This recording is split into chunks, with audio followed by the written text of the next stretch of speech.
you. It is day 2 at the Men's College World Series, and today the conference that's been dominating this sport takes center stage. It's all SEC today in Omaha, where Oklahoma and Alabama meet to kick off an excellent Saturday slate. Never has the road to Omaha looked like this one. It's gone! Oklahoma is super! Back-to-back blast to get it started for Texas. Absolute chaos. But there's still something about this place that brings the mayhem. Guess who just got back today? Them wild-eyed boys that have been away. The Sooners boom their way through a pair of ranked teams on the road. I'm just going to be amped up for sure. It's going to be awesome. They were asking if you were around. While Bama and shortstop Justin LeBron are eyeing the Tide's first title. This is awesome. I can't believe I'm here. Texas, a team that's been here more than anyone. Georgia, no one hits homers like the Diamond Dogs. We practice hard and then we play hard. This is the golden age of college baseball. Now that the boys are here again. The boys are back in town. Boys are back in town. Welcome to the 2026 Men's College World Series. Back in town. The boys are back in town. You're watching the NCAA Men's College World Series presented by Capital One. Oklahoma returns to Omaha for the first time since a runner-up finish in 2022. And this year they slayed mighty Georgia Tech on the road to Middle America. They faced the number 7 national seed Alabama back in Omaha for the first time since the turn of the century. Day 1 yesterday had 2 great games. Tyrus Hall drove in 4 from the 9 spot in West Virginia's lineup as the Mountaineers won their first game in Omaha in program history, knocking off Troy. Then Jason DeCaro showed some emotion. He outlasted Taylor Rabe, and number 5 North Carolina got a couple late home runs, and the Tar Heels shut the door on Ole Miss. 8 teams here. Those 4 played yesterday. These 4 on the right played today in the SEC Invitational. Double elimination within each bracket, and then the bracket winners meet starting next Saturday in a best-of-3 championship series. With that, we say hello and welcome to Omaha. Eduardo Perez, Ben McDonald, and I'm Mike Monaco, and Taylor McGregor joins us in a moment. Day 1 was great yesterday. We had a couple of close games. We had a premium pitching matchup at night. We had a straight steal of home in the first game in the first inning. And today we get Oklahoma and Alabama, and that means we get to watch for the Tide, projected top 10 pick, Justin LeBron. Pure makeup. It's going to be phenomenal, and one of the big reasons is it was a slow start to him this season. Hit 260 with a boatload of errors. Since May 1st, he's been phenomenal, and he's one of the big reasons why Alabama is here in the College World Series. He can hit, he can run, he can defend. He just has that charisma, and he wears the uniform well. The kid is looking for a championship to end his career here in Alabama. Not many people, meanwhile, expected Oklahoma to be here. It's been a roller coaster season. They lost 4 straight series to end the regular season. They had an early exit in Hoover.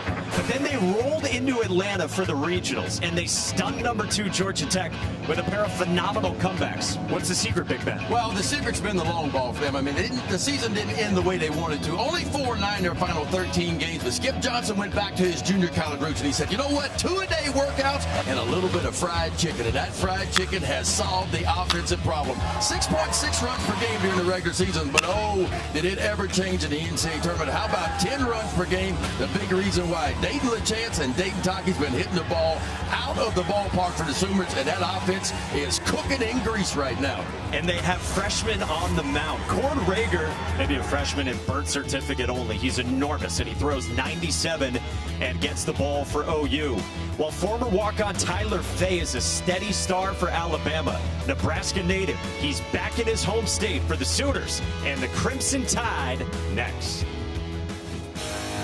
I'm just taking it all in because, I mean, this really is like a once-in-a-lifetime experience. I don't know what a punch ticket on Monday was amazing. And all I heard was crack.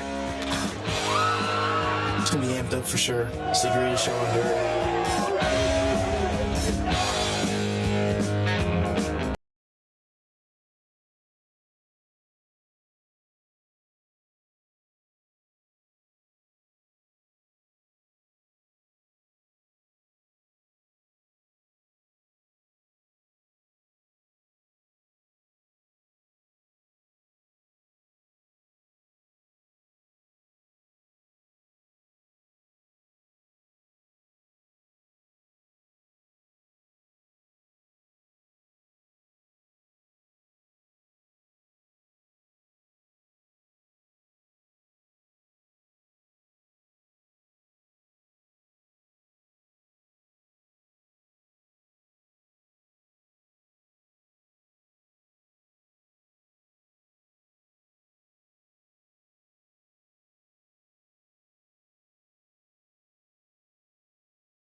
You're watching the 2026 Men's College World Series, and today we have Oklahoma and Alabama to kick off day 2.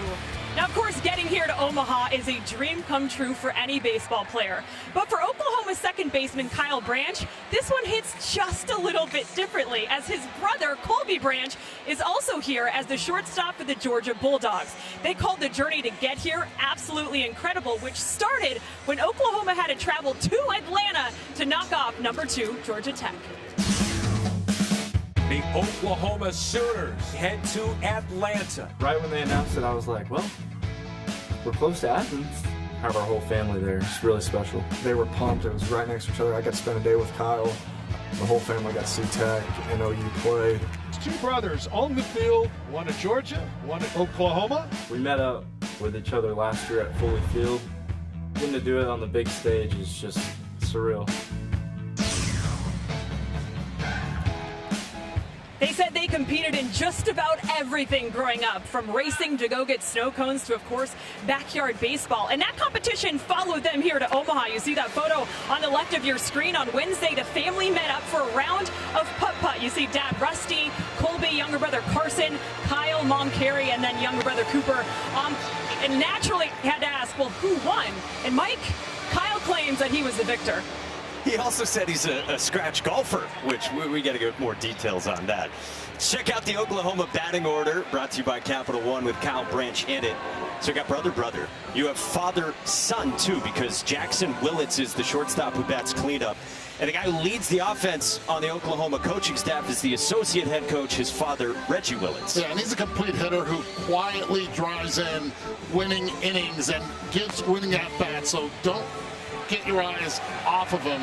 Stay on him because he gives you quality at-bats. Well, that lineup's going to face the big right-hander. All 6'5" of him, Tyler Fay, the redshirt junior. I tell you what, he has had a heck of a year. 11 wins. How about 103 innings pitched? That's the most in the SEC. Look, he is back home where he grew up in the Cornhusker State. So control your emotions being back home. A lot of family and friends here. And, of course, get that slider going. His slider's his best pitch. 149 opponent's batting average with a 40% swing and miss. D1 average on the slider, swing and miss about 31%. First pitch heater is bumped in for a strike to Jason Walk, and away we go. Walk, the center fielder in this Oklahoma lineup. 38 wins for the Sooners this year. Told you they stunned number 2 Georgia Tech in the regionals. They swept number 15 Kansas in Lawrence in the Supers.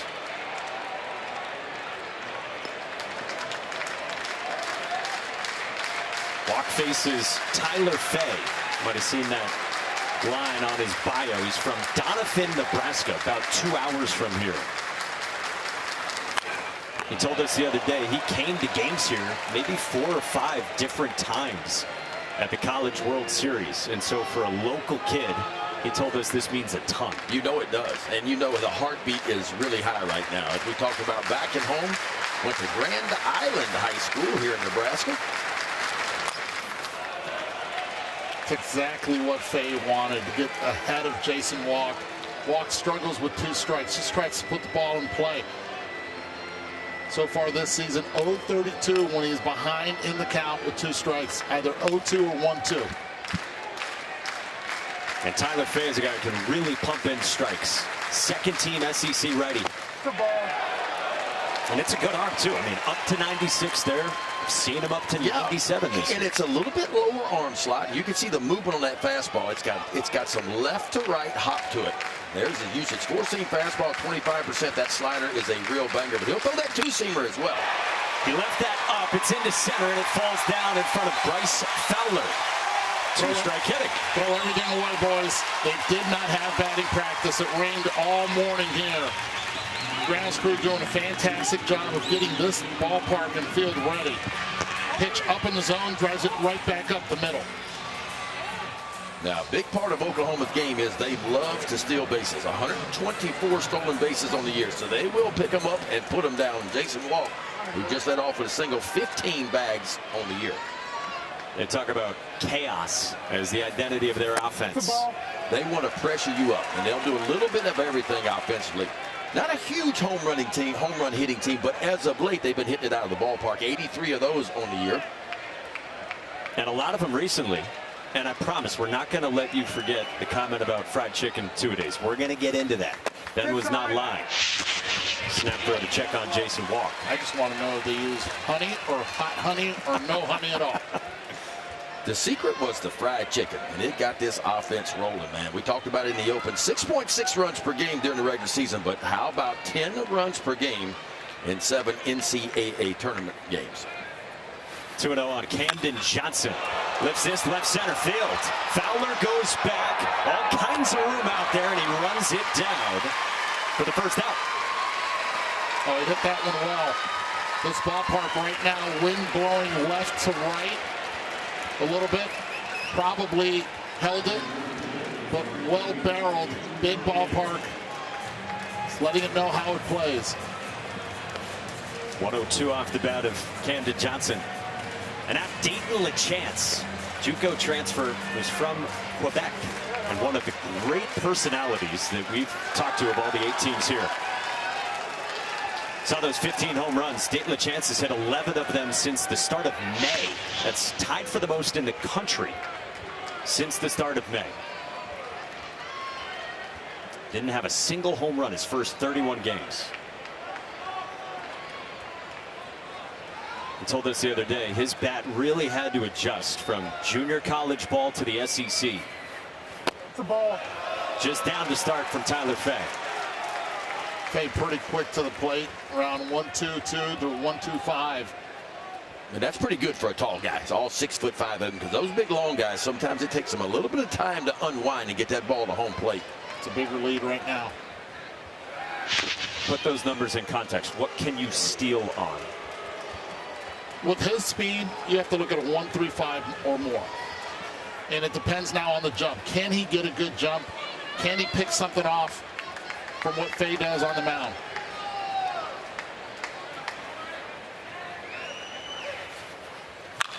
LeChance pulls it down the line, foul. The key to holding a runner when you know he's going to go is come set with the pitch clock, be able to come set a little bit earlier and hold the ball for 4 or 5 seconds and make that base runner, because you don't want that base runner getting that momentum and inching toward the next base. When they start to do that, they're going to take a 90 on it. If you can come set early and just let them hold, let them sink in the dirt a little bit, you got a good chance of keeping them right where they are. Low rollover left side. Justin LeBron got rid of it. The turn from Branch is not in time to double up Dayton LeChance. Secure one. That's exactly what they were able to do there. LeBron just giving the feed to second. Now the feed a little bit more on the outfield side. So really difficult for Branch to turn. He's set up there, but down. Sometimes you just want to hold on to it. But you're knowing that the catcher is running. Times are a little bit different. Might as well let it go. 2 outs man at first. And this is the aforementioned cleanup man at shortstop, Jackson Willits. Dad Reggie, the associate head coach and a former Sooner himself. Then, of course, brother Eli last summer went first overall to the Nationals.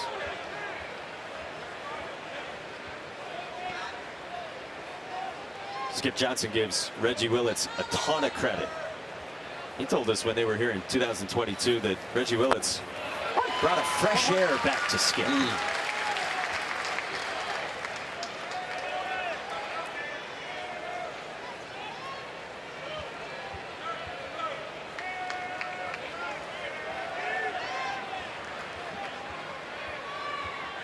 Phase 1-1. Just misses. 2-1 the count on Willits. It's a really good take right there on an 87-mile-per-hour pitch. Took a little bit off. Tracked it the entire way. It's a real 4-pitch mix for Tyler Fay. Fastball, slider, changeup, and the cutter is the least used pitch, but he has one of those as well. Willits into center field. That's a base hit with 2 outs for Oklahoma. 2 on. So when the ball gets elevated, Oklahoma's been able to put a barrel on it. Now, Tyler Fay will throw a 2-seamer and a 4-seam fastball. So he'll go down when he needs to. He'll elevate that 4-seamer from time to time. Might have a little bit of an injury right here. Yeah, that's Dayton LeChance, 3-hitter and catcher for the Sooners, reaching down at his left leg and flexing it out. Oh, that's not good right there. Looks like an ankle. He must have rolled his ankle. Ankle or calf, one of the two. Oh, he yeah, rolled it to there it the is. outside, the left ankle. Stepped right on the, watch where he steps. Kind of looking where the ball is and steps right on the corner of the bag, and that hurts.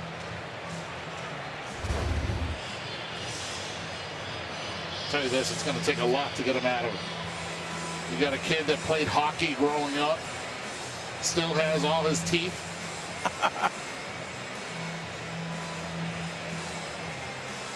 Is a big Montreal Canadiens fan. Was a great defenseman in his own right growing up. He's a big kid, too. He would have been the... Yeah. Enforcer for sure. Yeah. Now, no doubt. You got to keep an eye on him now.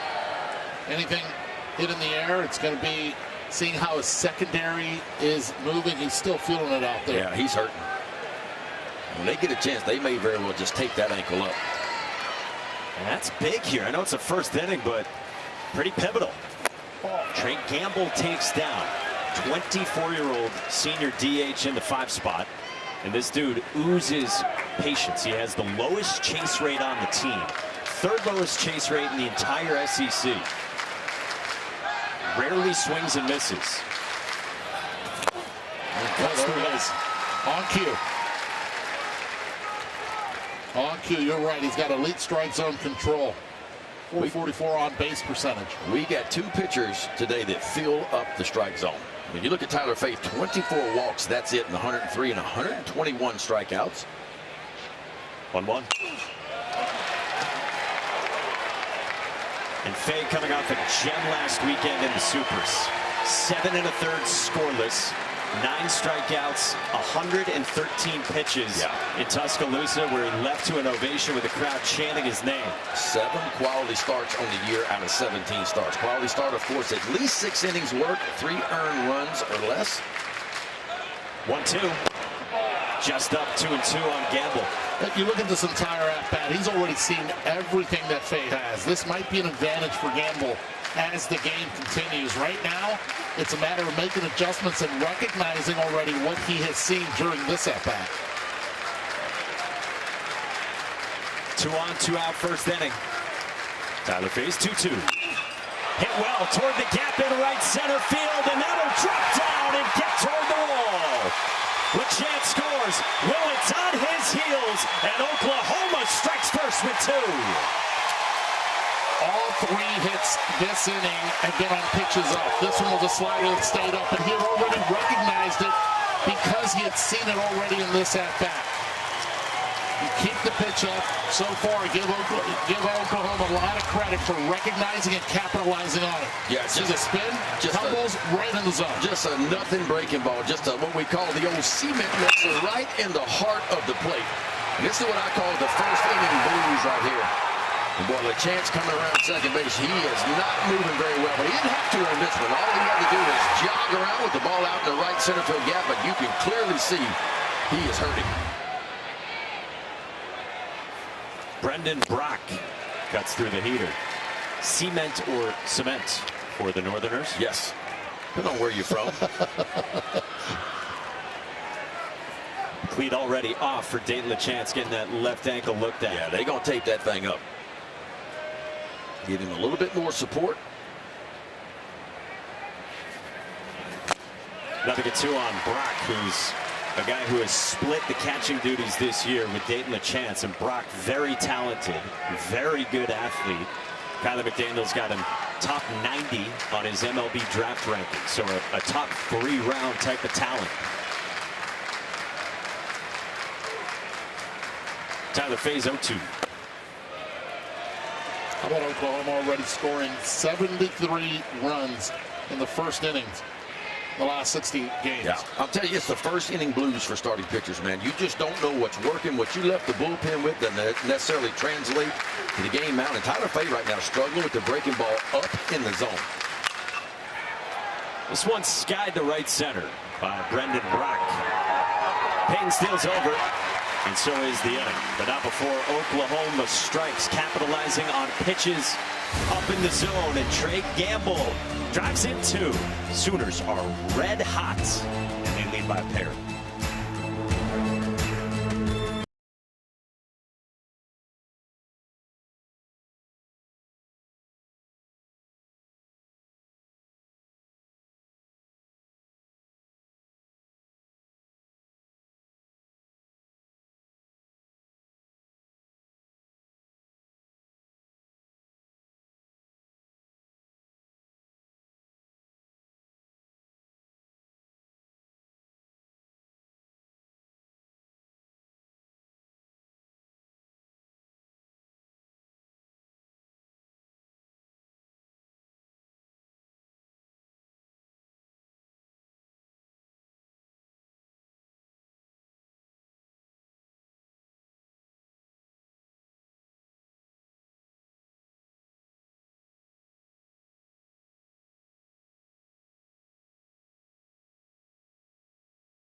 The Missouri River doesn't have high tides or low tides, but for the first time this century, it will have a crimson tide. And Alabama has done it. 5 previous Omaha trips, Alabama made the finals twice. Now their eye black is focused on the only empty box remaining on the Bama baseball checklist, a dog pile. They hadn't been here since 1999. They bat for the first time, and their batting order is brought to you by Capital One. Justin LeBron's a star, but maybe the most consistent hitter all year has been the LSU transfer last year, Brady Neal. Yeah, you can't fall asleep on Brady Neal, who has really turned it around from last year and has had all the confidence at the plate, both from each side of the plate. So really impressed what he's been able to do. And that lineup will face the big left-hander. When I say big, I mean big. 6'6", 237-pound Cord Rager. Just a freshman, and boy, he has not disappointed his freshman year. He's been good, and he has saved his best for last 2. First 12 starts of the year, not one quality start. His last 2 in postseason play have both been quality starts. Keep the momentum going. Those 2 starts, outstanding, both of them which were quality starts. And keep an eye on the long ball, too. The one blip on the radar for him is he's allowed 16 home runs as Cord Rager in just 64 innings of work. His catcher, Dayton LeChance, just jogged out here, but was clearly favoring that left ankle. And keep an eye on this first pitch. Bryce Fowler sometimes likes to hunt a first pitch fastball, and Cord Rager throws a ton of strikes and a ton of fastballs. Got time, got and time. we got a time called before. Wow, how about that? Pitch clock on Cord Rager, who's now motioning up at his pitch communication device. Linus Baker's the home plate umpire. So Cord Rager's first pitch ever in Omaha is a 1-0. At first pitch swinging, it's popped foul.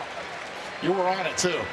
For the game, he said, keep an eye on keep an eye on Fowler. He's could go up there swinging the first pitch left on left. He's aggressive, and he's looking for that fastball numbers that he's very good against. Fifth-year senior from Madison, Mississippi is behind 1-2, and that is an easy 95 out of that big left arm. That's what they look like. And Cord Rager is what they look like, man. This is a big leaguer. Big arm fastball will tip mid-90s. He'll show you a little bit better than that from time to time. And he's heavy on that fastball. He trusts it 62% of the time. A strikeout to start for Cord Rager, discarding Fowler. Yeah, that's what Skip Johnson said to us this morning. He said, if you want to draw him up, it's him. It's Cord Rager. And he said the sky's the limit for this kid. Yeah, it is. And look, he was a two-way guy in high school. Matter of fact, he was the #1 rated first baseman in the state of Texas his senior year. But when he got to campus, Skip Johnson said, hey, big fella, you're going to be doing your work on the bump for me this year. Hey, big fella. That's what you said when you kind of sized him up the other day. Yeah. You said, you are a big boy. Justin LeBron, first pitch swinging to, and that's popped up at Dayton Taki. 2 quick outs for Cord Rager.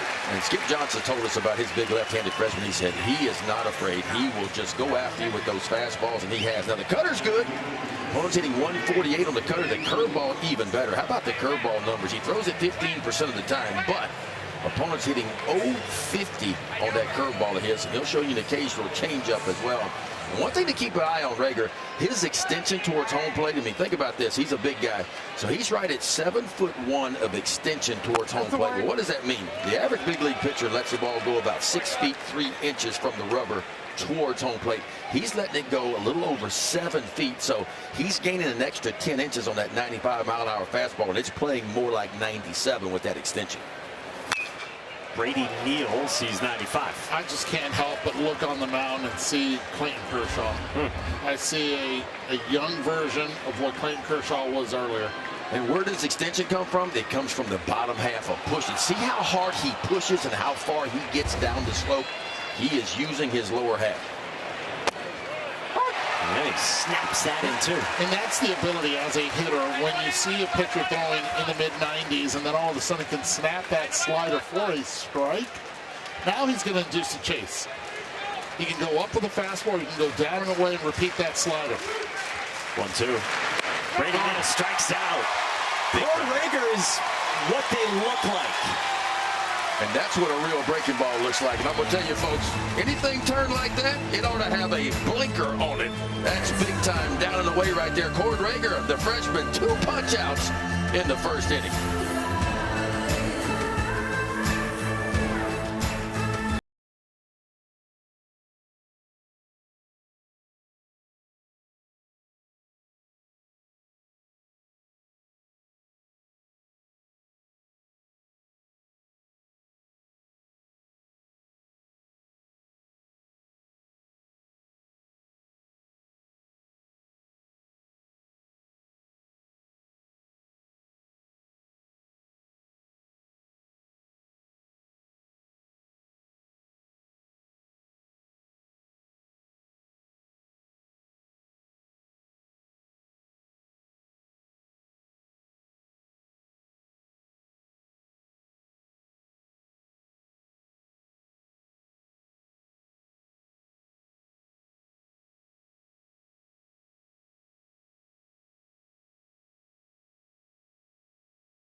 The NCAA Men's College World Series is presented by Capital One. What's in your wallet? How hard could you get up to, Big Ben, still? If I got warmed up, I would probably throw you an 82 or Come an 83. on. Come on. No way. Oh, easy. No chance. Come on now. No chance. No chance. Eddie, what about you? Oh, I wouldn't even touch 60. Too busy golfing? Too busy golfing and then too busy on the surgery table, most likely, if I try to break 60. Well, top 2, day 2, game 1 here in Omaha at the Men's College World Series. Speedy Deshaun Harris leads off against Tyler Fay. Drops in a beautiful changeup to make it 0-2. Yeah, Tyler Fay needs a quick one here. 25 pitches in his first inning.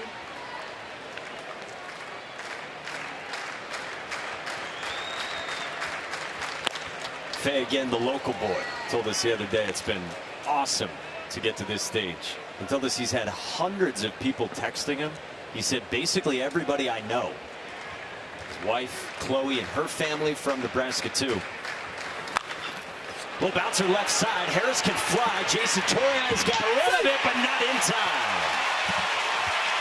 Jason Torres did everything he could on that one, and he did it perfectly. It's just the speed. From the left side, you're playing a couple steps away from the bag, behind the bag. That speed right there is irreplaceable. Put it on the ground and continue to add pressure to the defense. And now for the second time, you get the leadoff hitter on base for Oklahoma. Sometimes it's not how hard you hit it, it's where you hit it. And that's a young man, 18 for 19 in stolen bases, and he is a threat to go just about in any situation. You had asked Eddie earlier today. So Skip Johnson, what's the key? He said leadoff men aboard. And that's what they've done, and the success that they've had in the regionals and super regionals is getting the leadoff hitter on board. They've been able to execute once they have been on base. 2-0 on Dayton Taki in the 8th spot. Senior from Fort Worth, who has 8 home runs this year. 5 of them in the NCAA tournament, including the heroic regional winning shot to upset the #2 overall team, Georgia Tech. And he's in that lineup because he also can hit left-handed pitchers in a small sample size. An OPS over 1,100 plays. Top of the zone strike from Tyler Fay.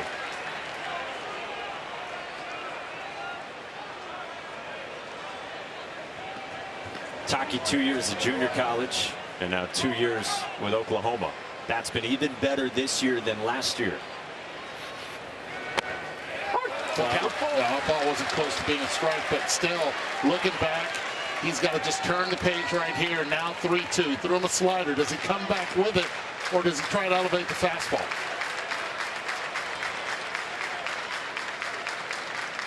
Payoff. Taki strikes out as Brady Neal hangs onto it. Well, take a look at the last two pitches right here. 3-1 count, a little backdoor breaking ball. He threw it perfectly, and that kind of gets him back into count 3-2. And after he shows him a backdoor breaking ball, he just grabs that old four-seam fastball and goes right up top shelf. Foul tipped right into the glove of Brady Neal, and a big strikeout for Tyler Fay. Kyle Branchen's in the 9th spot. Around about Luke Vaughn. We've seen everything from Tyler Fay so far. Does it feel to you guys like his fastball's been his best pitch? Yeah, I mean, the breaking balls are just kind of spinning to me right now, and that's not uncommon early in the ball game. And worse than that, it's been a little bit elevated, kind of up, out over the plate. I'm a firm believer that you have to be able to establish that for fastball early. If you're able to do it with different quadrants, it just makes the hitter a little bit more uncomfortable. You saw Rob Vaughn in that Alabama dugout. Third-year head coach, 38 years young, native of Humble, Texas, has done an awesome job since he took over under wild circumstances a few years ago. Yeah. Well, how about back-to-back 40-plus win seasons for Rob Vaughn in Alabama? That's the first time they have done that. You got to go back to 2005 and 2006, the last time Alabama had back-to-back seasons of at least 40 wins.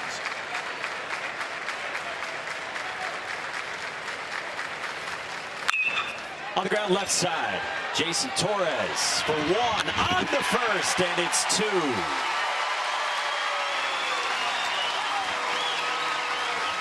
Let the defense play, and that's exactly what happened here. Jason Torres opening up, taking a back step. Love the way he did it. Great feed to second for the turn for 2. Alabama coming back up.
First of 2 games today, still to come, 8 Eastern right here on ESPN. Top 6 showdown, Texas and Georgia.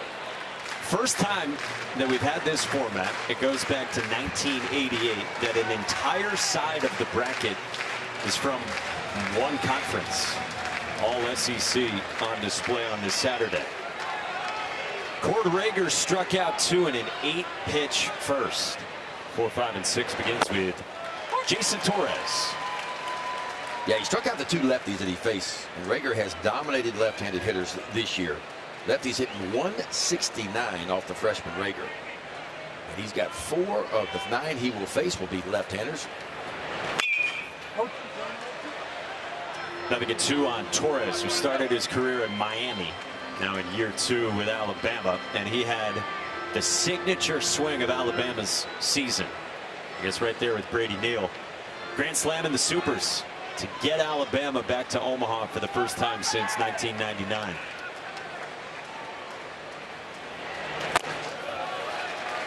See that velocity, 95. You explained earlier the extension that he has. That plays up, maybe in a perceived velocity around 97, maybe touching 98.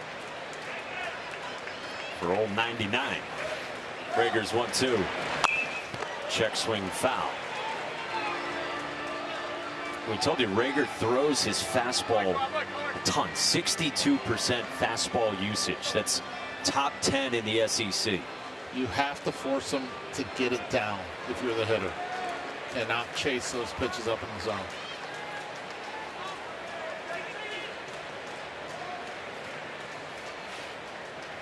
One, two. Yeah, and it's an easy 95. You don't see many true freshmen be mechanically clean as he is. It's just nice and simple. A little pivot and a push as he goes down the slope. Pumping fastballs, and he's one of their best strike throwers. Nasty with the breaking ball again. All 3 Ks on the breaking ball. Taylor. Well, you just saw that nasty curveball. He'll tell you that is his best secondary pitch. He learned to throw it from Andy Pettit. He had a workout with him when he was a senior in high school, and Pettit showed him that grip.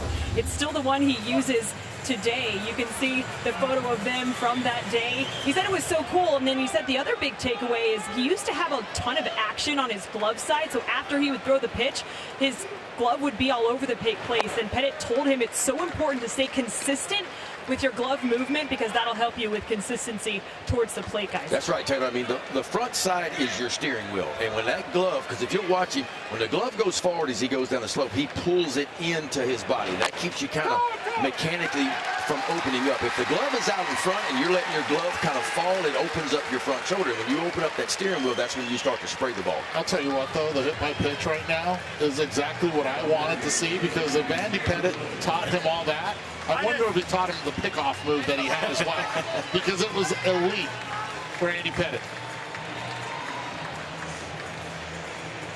John Lem got plunked, and he needs help getting it off because he's got a broken index finger. Guy who normally catches is DHing and playing through pain. I guess needs help getting it on the double oven mitts. So man aboard for Eric Hines, true freshman who's from Tuscaloosa and is dripping with raw talent. He went to American Christian, and Eric Hines told us the other day that he always dreamt of playing for the Tide, and told us in his recruitment it was always Alabama. He said it with a smile too. Said everything to us with a smile. The ball. He has prodigious power. That's the pitch you have to lay off. If you're able to do so, now you can at least even up counts. Try to chase that, most likely will end up either in a swing or miss or a foul ball.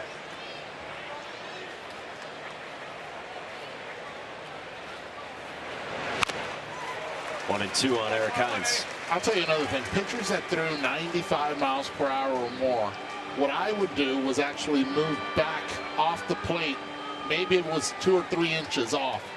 It would make the pitch look hittable with more barrel to work with, especially on the middle end part of the plate.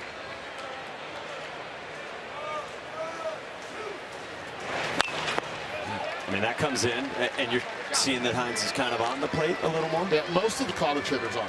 Got the aluminum bat. They're used to being on the plate. You don't usually see this type of velocity from the left side. See how it's running in on you, and where you get it is right on the handle. Yeah, and the other piece of that is most college pitchers won't use the inside part of the plate. We got 2 guys today, in Rager and Faith, that will use the inside part occasionally.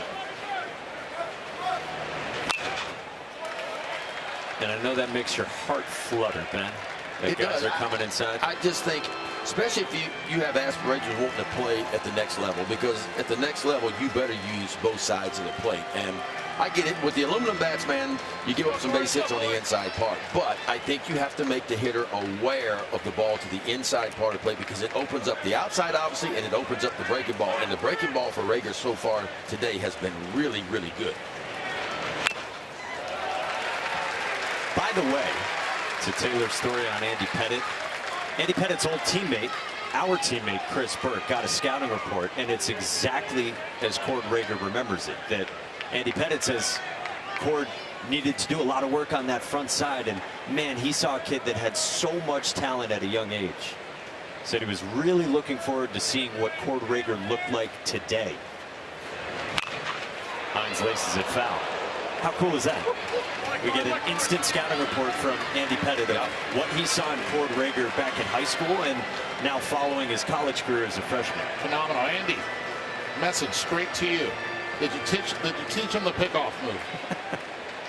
Send it to Berkey. Quiz, where was Andy Pettitte born?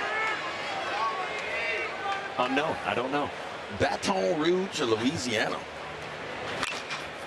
I should have known that the Bayou was really good odds. Guys, just keep an eye on this at bat. It's the velocity that he's given. He's sped up the bat. Now, if he can go slider, back door, or to the back foot, he most probably will get him here. Can't keep it up. You have to now throw one down, change the eye level a little bit. You better get it there, though. Hines has fouled off 6 in a row. He's had some good swings at some elevated breaking balls. Excellent at bat.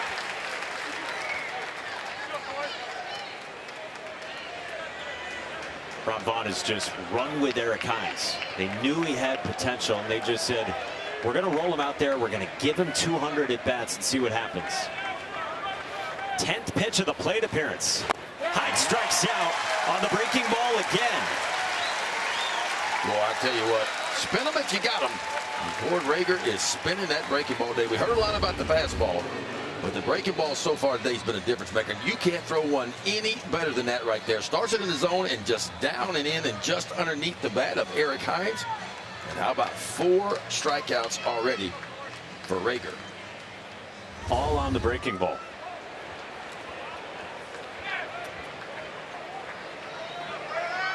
He nods yes as he starts out Brennan Holt. Second baseman in the 7th spot. First pitch swinging into short right. Deshaun Harris there to end the inning. Taylor's with Rob Vaughn, the head coach of the Crimson Tide, when we come back.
Welcome back here to Omaha, joined now by Alabama head coach Rob Vaughn. What have you thought about Faye so far? Yeah, they did a good job minimizing some stuff there. You got to credit them. They had some really good two strike at bats, some 2 out at bats. This guy got a cutter that just didn't cut. You know, just kind of a cement mixer in the middle that didn't cut. Took a good swing on it, but minimized it, held him at 2, and obviously had that swing and bunt there to lead off the 2nd inning and made pitches and kept us where we need to be. So, man, he's a competitor. He's gonna keep us in this game. We just need to keep attacking the zone and do his thing. What are you telling your hitters as to how they can get something going against Rager? Yeah, you know, I think it's the first time we've seen him. You know, we didn't see him 2 months ago, so it's the first time we've seen him. The heater's good. You know, he's mixing a little bit more than I think we anticipated him. He last week against Kansas was almost exclusively fastball, so he's doing a good job of mixing pitches and mixing that slider in. I thought Hines had a great at bat right there. Just missed a couple pitches and a good slider. So maybe we just got to keep wearing him down. Hopefully, second time through, take some better at bats. Thank you, Coach. Mike. Taylor, thank you. Tomato, cement, cement. That's it. Now, what did Coach say? Cement? He said cement. I think the only person here that's saying cement is you. I say a lot of things a little different, unfortunately. Nothing wrong with that. He did say that they didn't face Cord Rager in early April. That was when Alabama took 2 out of 3 in Norman. Cord Rager missed a couple weeks with just a lat tweak. So that's why Cord Rager didn't face him. Third inning here, Oklahoma up 2-0. Day 2 in Omaha, and this is Jason Walk against Tyler Fay. Walk singled to center his first time, part of a 3-hit first.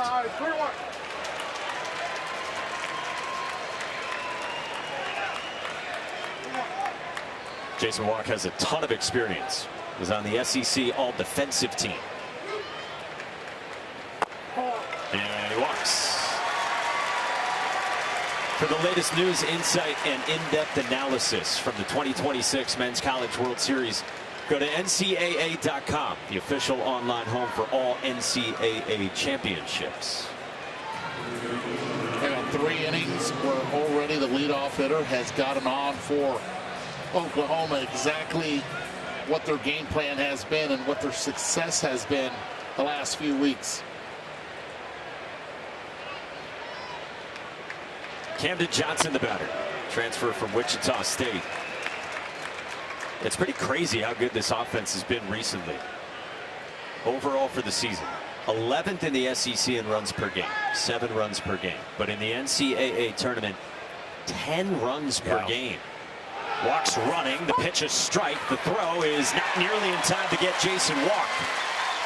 Well, Walk's not running. He's flying down that baseline. Slides in perfectly, great jump. No chance to be able to get him even on a good throw. 16th stolen base of the year. Yeah, pretty good pitch for Brady Neal to handle too. He comes out of here quickly, but the jump is what it was. He stole that base on Tyler Fay. Now Camden Johnson squared, and then that's called a ball. 2-1.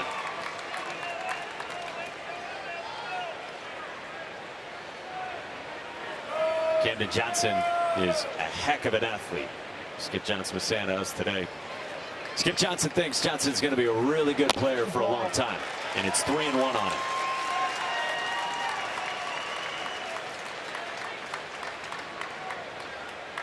They want Camden Johnson to continue to get stronger. You see that as one of the next steps in his career. Well, he's got a job to do here. Runner at second base, nobody out. Can you get a ball to the right side of the field and move that runner to third base? Base hit's icing on the cake. See, right now, this situation, 3-1, I want him to drive the ball to the right fielder. Nothing on the ground. Trade places with Walk at second. That right there is not a good pitch for him to swing at. It's a pitch that's middle away, not one that he can drive and pull. Was thinking fastball, was thinking it'd be middle, and then it was a changeup down and away? Yeah. But you have to be able to look location more than anything here. And if it's going to be a changeup, you better be out in front and pull it foul. Worst case scenario. 3-2. Johnson pulls it into right field, and that's down for a base hit. A stop sign for Walk as that got quickly to Steele, who has a hose in right. That scouting report right there. You have a lot of speed, no outs. No reason to even test it, especially with your 3-hole hitter. Dayton LeChance coming up to the plate, but a really good piece of hitting. Slider stays up again. And this time Johnson is able to move the runner and keep himself at first base as well.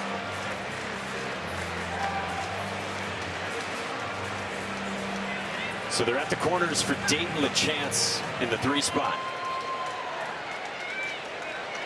And he's on a home run binge the last few weeks. Chop to third.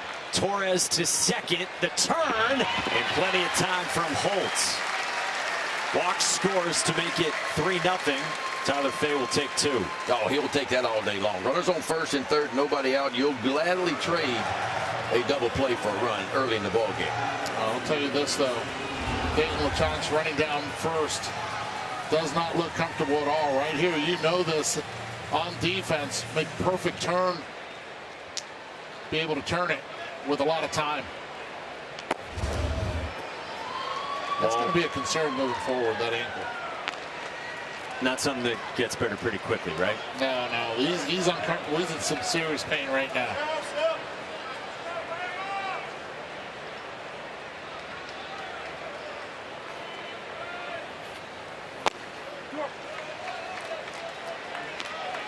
So Gunnar Dillard getting ready to warm up Cord Rager in the next half inning. Oklahoma, if they needed to, Brendan Brock's a guy who can also catch. He starts in left field.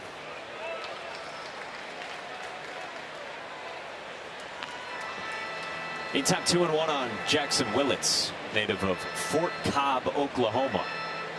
He wanted to be a Sooner from birth and has been a 3-year starter for OU.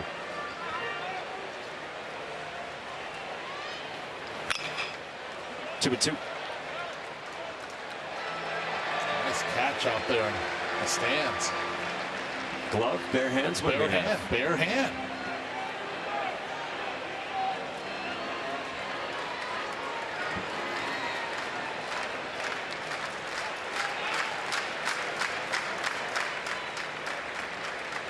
Tyler Fay wipes through the signs from pitching coach Jason Jackson.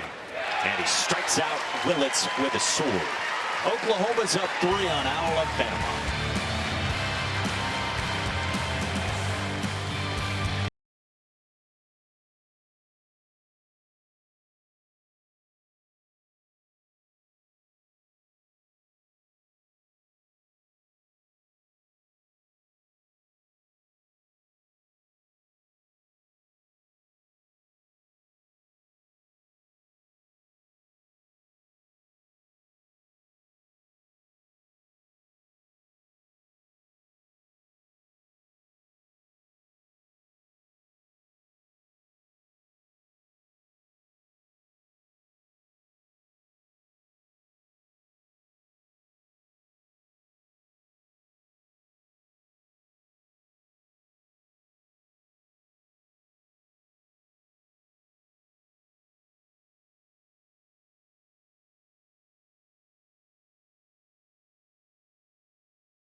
There's nothing like an SEC Saturday.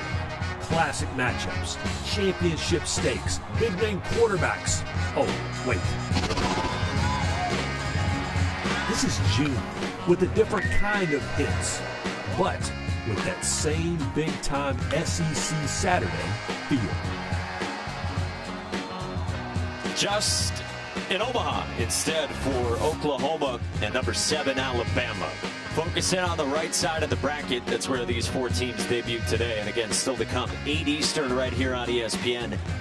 Huge matchup. Texas and Georgia. Giant matchup. Dylan Volantis and Joey Volchko expected to start. 2 guys that can do it on the bump. 8-9-1 for Alabama starts with Luke Vaughn. As Rob Vaughn often has to say, no relation. Luke Vaughn brought in as a catcher and a guy who could really throw, but he's dealt with a couple shoulder problems over each of his first 2 seasons. And now in year 3, they just handed him a glove and said, go play first base. And this guy's come up with some big hits this year.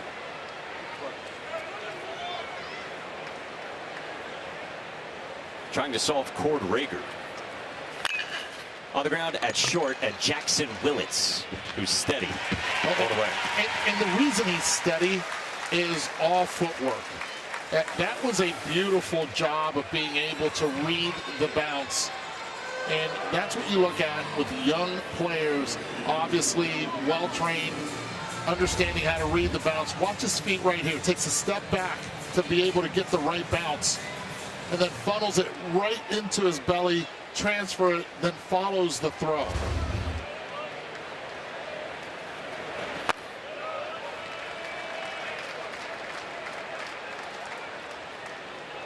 One down, Peyton Steele. Alabama native. Bob was telling us today, it means something to Peyton Steele to put on this uniform. Hot shot, diving stab, Camden Johnson. You see the skip after the throw? That's big time right there. That ball's hit pretty firm. Camden Johnson over at third base, the junior third baseman. Watch this move to the glove side right here. Gets in a ready position, a little bit of a hop and ball, just lays out, catches that ball almost behind him.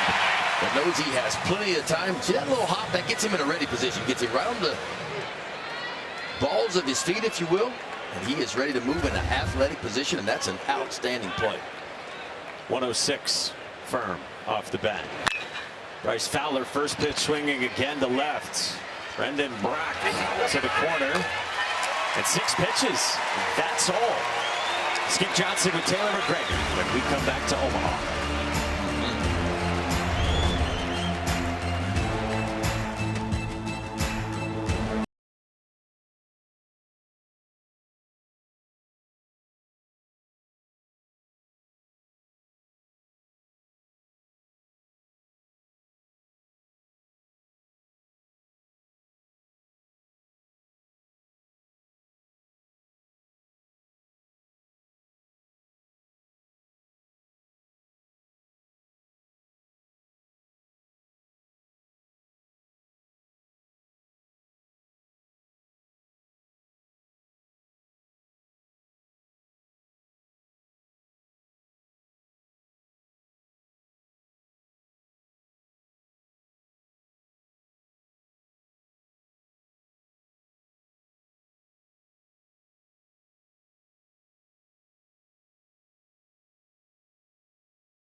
Welcome back here to Omaha, joined now by Oklahoma head coach Skip Johnson. And how serious is the injury to LaChance?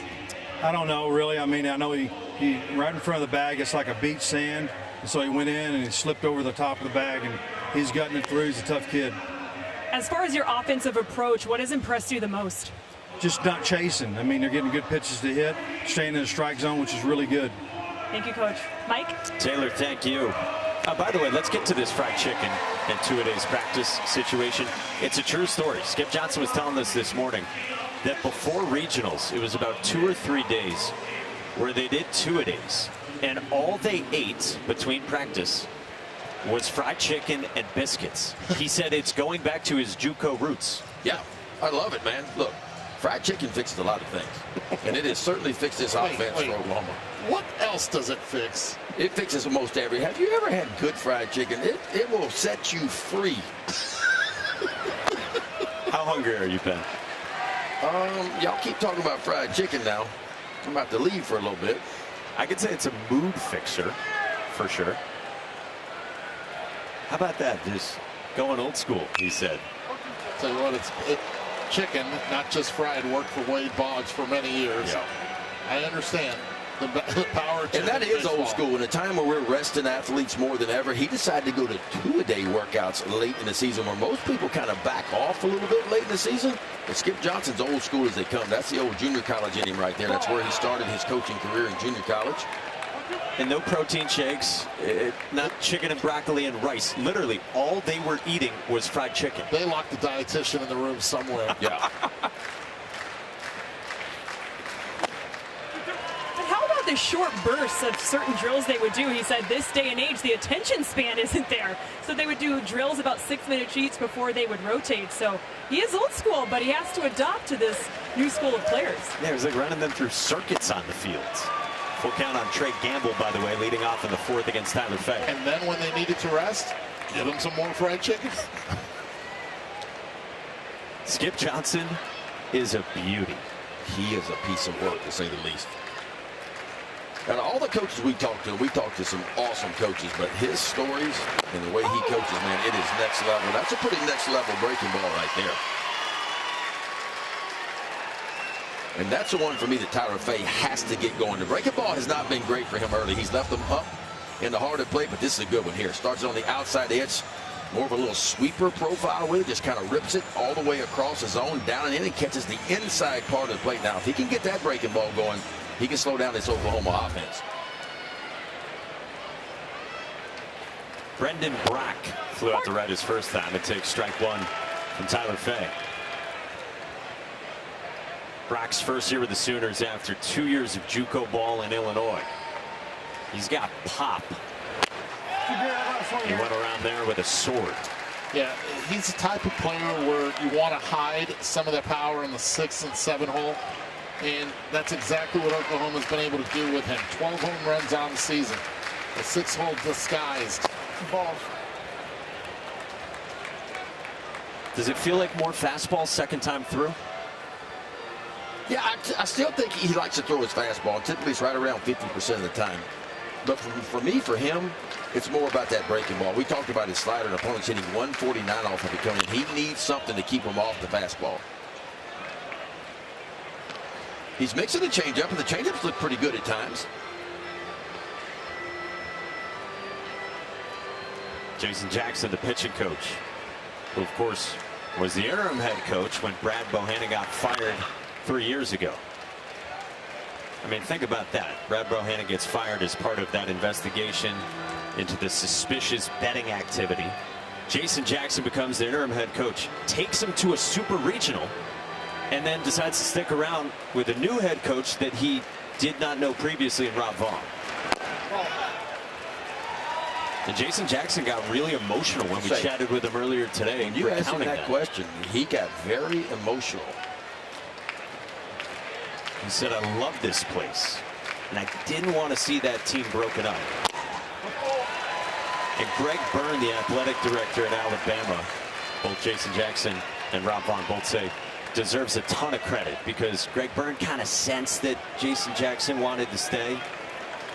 And he said to Rob Vaughn, this guy might be a great fit. Inside. That's inside, as you heard from Linus Baker. Brendan Brock has a 1-out walk. Jason Jackson deserves a ton of credit, because it's a pitching staff that performed very well in a starting rotation that this is rare at any level of baseball. The starting rotation made every start all season. Yeah, I mean, that's kind of been the strength of Alabama's been their pitching staff. I mean, it's the 15th best pitching staff in the entire country. The rest of the numbers are pretty solid, but nothing really jumps at you.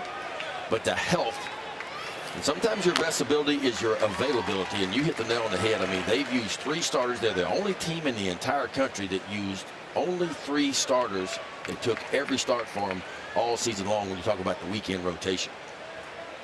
Tyler Fay, Zane Adams, and then one of the great freshmen in the country, Miles Upchurch. Desan Harris floats one outside of third. Jason Torres runs it down for out number 2. Yeah, this ballpark a lot different than most of the ballparks that most of the universities come here. A lot more foul ball territory. If you're a corner infielder, you cannot give up on any ball hit. Look at this stage. Look at this crowd on a Saturday afternoon. It's a ballpark that allows you as a pitcher to be a little bit more aggressive than what you typically are. Now, when the wind starts to really get out of here, it can play obviously a little bit differently, but still, it's a big ballpark.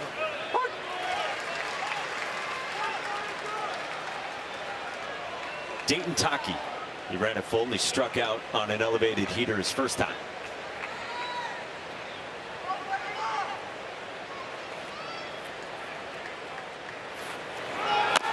Runners on the move. Brady Neal's throw on a short hop is pinpoint to cut down Brendan Brock. A dart. How about that pick? At second base, a great transfer at the plate by Neal. But then you get the pick at second base as Justin LeBron just waits for it and keeps it down there. Look how long he keeps on letting it travel, puts on the tag, and now he gets the lead off. Justin LeBron up next.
LeBron's had a great season. He has 41 stolen bases. That's tied for 6th most in Division I. First SEC player with 15 pumps and 40 bags in 25 years. 25 whole years since our dear friend Chris Burke did it. What do you guys like most about Justin LeBron? Just look at him. I mean, the athleticism screams out of that uniform right there. I would say very toolsy is what I would say. He gets jammed here, floats it towards second, and Kyle Branch runs it down. I'll tell you this, though. That man on the bump, Cord Reagan, is absolutely just pounding that fastball middle in, and a lot of these Alabama hitters are just not catching up to it. I mean, he came in with 19 walks in 64 innings of work, 81 strikeouts. And I've been watching him today, even on some 0-2 counts, he's not going for the corners. It's just like, see if you can hit it, man. He is just attacking the white part of the plate. 35 pitches to get 10 outs. Justin LeBron's seen 3 pitches today. It's outside. Just outside with 94 to start out Brady Neal. See how he shook his head right there, upset now that he's behind on the count. 1-0.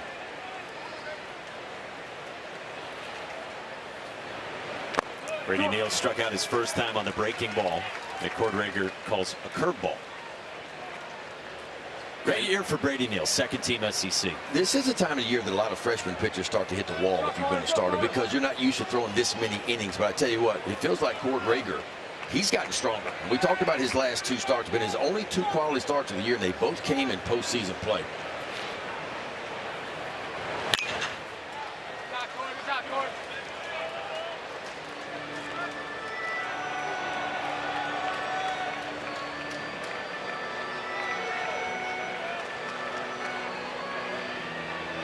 So 2-1 from Reagan to Neal. Originally from Tallahassee. First 2 years of his career at LSU.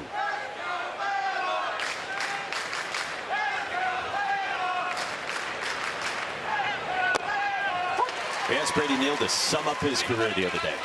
He said, ooh, eventful. He has seen the highs and the lows. Injuries, frustration. He said, plain and simple, I stunk last year. Yeah, well, he's figured it out this year in his senior season. Just out of the mid of Dayton LeChance. And one of the big adjustments he's made is really staying in there versus left-handed pitching. You look what he's hitting against left-handers this year. He's hitting .342 versus left-handed pitching this year. And how do you do that as a left-handed hitter? Is you got to stay in there. If you watch his rear end and watch his bottom half, he doesn't kind of get to that first base dugout. He hangs in there and he stays through the ball. 2-2.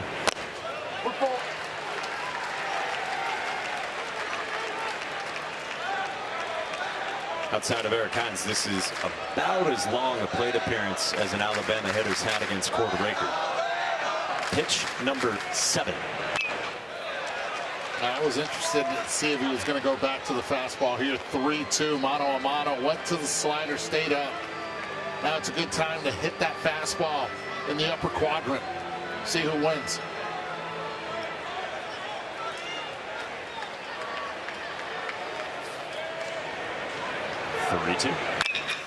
Chopper right side into the shift at the second baseman, Kyle Branch. 2 down. ESPN's the home of MLB.tv. You can stream every out-of-market game live or on demand using the ESPN app. Blackout and other restrictions do apply. And for more info, go to ESPN.com/MLB.tv. Alongside Eduardo Perez and Ben McDonald, with our rules expert Scott Klein upstairs, I'm Mike Monaco. Taylor McGregor down at field level for day 2 of the Men's College World Series, and the first of 2 games today. Base is empty. This is Jason Torres. The only base runner so far for Alabama is John Lem, who's on deck. He got hit by a pitch in the second.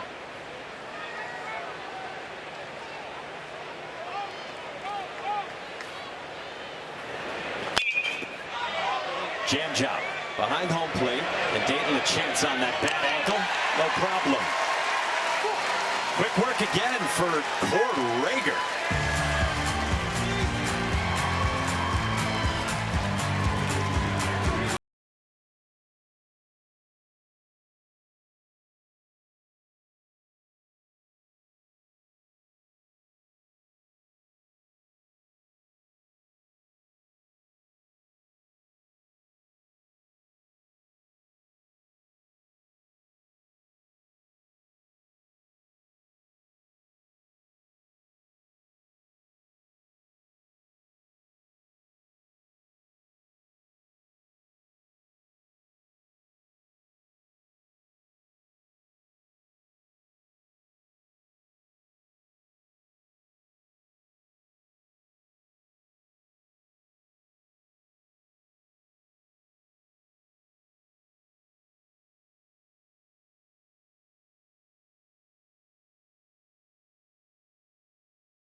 Exclusively on ESPN, 40-plus NCAA championships. Confetti rings.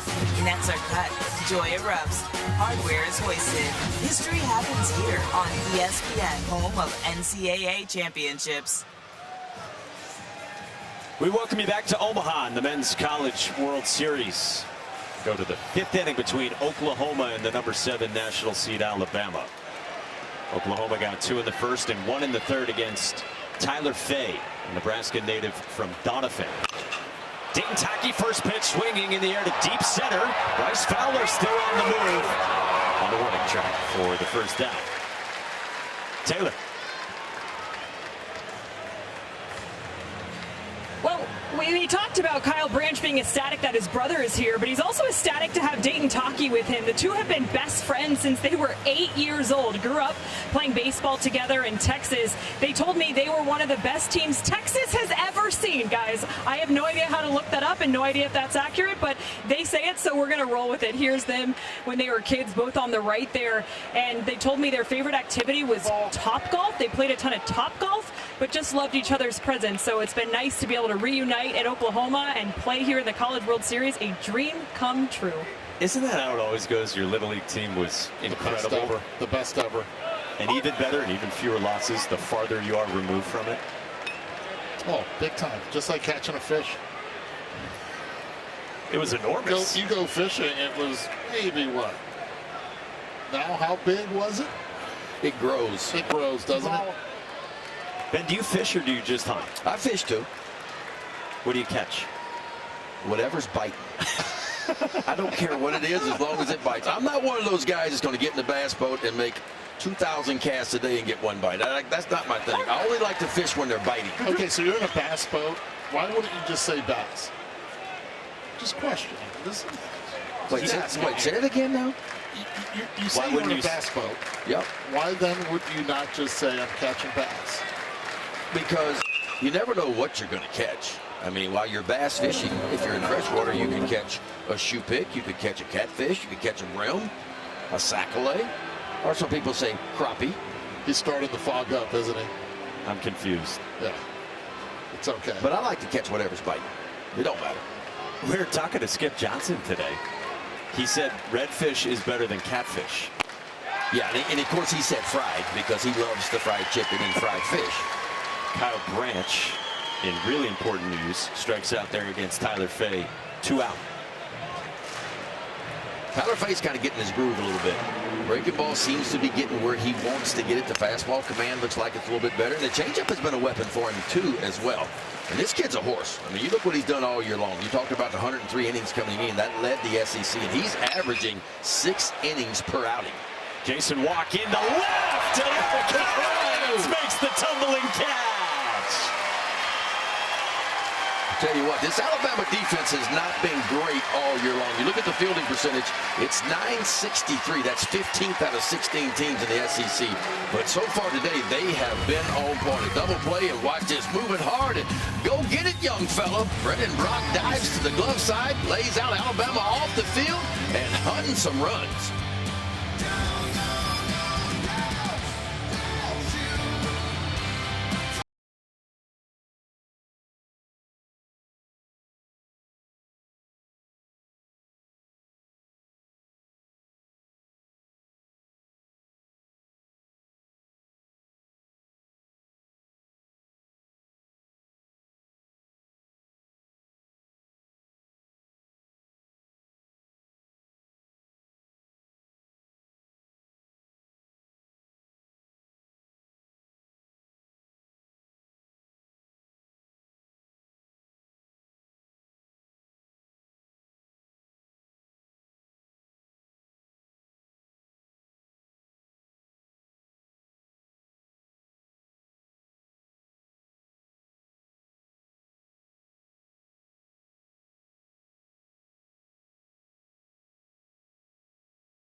Alabama does not have a hit in this game so far.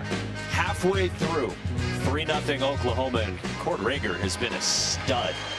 First freshman with 4 no-hit innings at the Men's College World Series since 2010. Yeah, he has been on point with the fastball, using the fastball a lot, just like the scout report said. But the slider's been a real weapon, and there's your first base hit. Thanks, Mike. We do not believe in the announcer jinx. John Lem with a single, broken finger and all. And the thing is this, you know he's going to come in with that fastball. He's going to try to get ahead. That's been his MO the first 4 innings, and you have to be aggressive early, get the bad head, beat him to the spot. If you're going to get a hit, that's the way to give it up. And look elevated, too, because this is where most of the fastballs have been, just above the thighs, too. Outside corner, right back at you. That's impressive with a broken finger. Yeah, John Lem, back in the regionals when they were up 21-3, took a foul ball off his index finger. So he only hits once a week in practice and then just rolls in games. Eric Hines, right past Camden Johnson. Back-to-back base knocks off Cord Rager. Yeah, that ball's hit 104 miles per hour. It struck well. It gets right by Johnson, who's playing a couple steps in, thinking about the double play. Aggressive again. And they're I think they're wasting no time. First 2 pitches they see in the inning, they have attacked the first 2. Both have netted base hits, so first and second, and nobody out for the Tide here in the top of the 5th inning. Or the bottom of the 5th inning, I should say. And how about Eric Hines? You make a contortionist catch in left field, and then you get your first hit as a freshman at the Men's College World Series.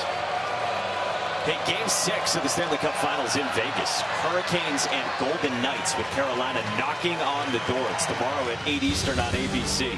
You can watch it live or stream it on the ESPN app. Well, you don't get many chances against a pitcher like Cord Rager, and it just feels like for Alabama, they got to put a number on the scoreboard in this inning.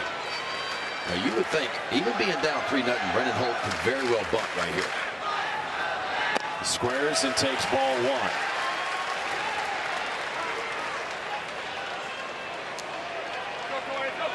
Brennan Holt's only hitting 167 against left-handed pitching today. That's another reason why I think he's going to put one on the ground. Not a big fan of Taki charging in as hard as he is. Why not from first? Because it's a left-handed hitter. If it was a right-handed hitter, I get it. I understand the aggressiveness. The lefty's going to try to make the third baseman field this ball or have Rager field it. If he hits it towards first, I think it would be a big mistake on his part. I'd rather him stay back just in case he wants to pull back and swing. Holt pops it foul, so it's 1-2. 2 sack bunts for him, but he couldn't drop it down. It's a different velo from the left side as well. A little bit more explosive. Alabama with 15 sacrifice bunts this year. In the SEC, they don't bunt a ton. Defense still expecting the bunt. Holt Dutton, he hits it at Taki, who goes to second with Willits. Back to first for 2. Big time. That is big time right there. 3-6-3. The funnest play for a first baseman to make. Ground ball at you, you give a perfect feed to the shortstop who's covering at second base, and then you call off the pitcher and say, I've got this one, bud. Starts with a 3, turns it perfect feed, and don't look at where you're throwing it. Get back to the bag, identify it, and get that second out. And because he was halfway still expecting bunt, he was in right there, and he positioned himself perfectly and got the perfect ball to do a 3-6-3 double play. So now it's up to Luke Vaughn to make sure this isn't wasted for Alabama. Vaughn grounded to short his first time. Junior from Cincinnati. He's a very good bat-to-ball guy. He makes the most contact when he swings on pitches in the zone. And Rob Vaughn, you can see that he knows Alabama just had an opportunity that they don't want to waste. Nothing at 2, just like that. And a heck of a catch in the seats.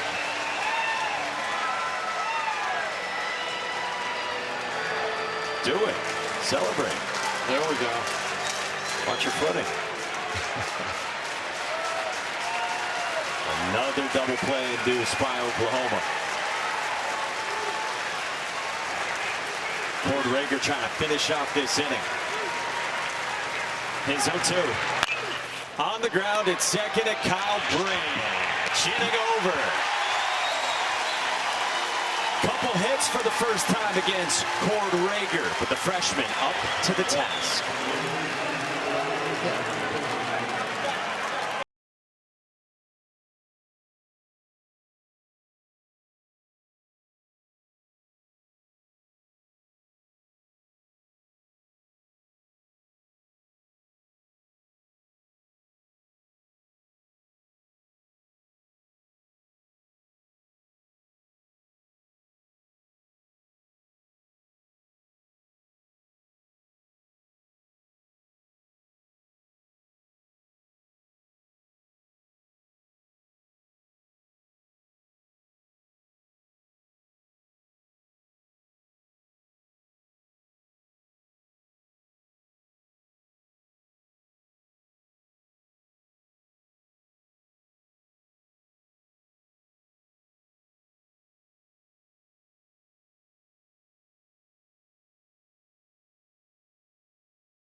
Oklahoma has 2 national titles in program history.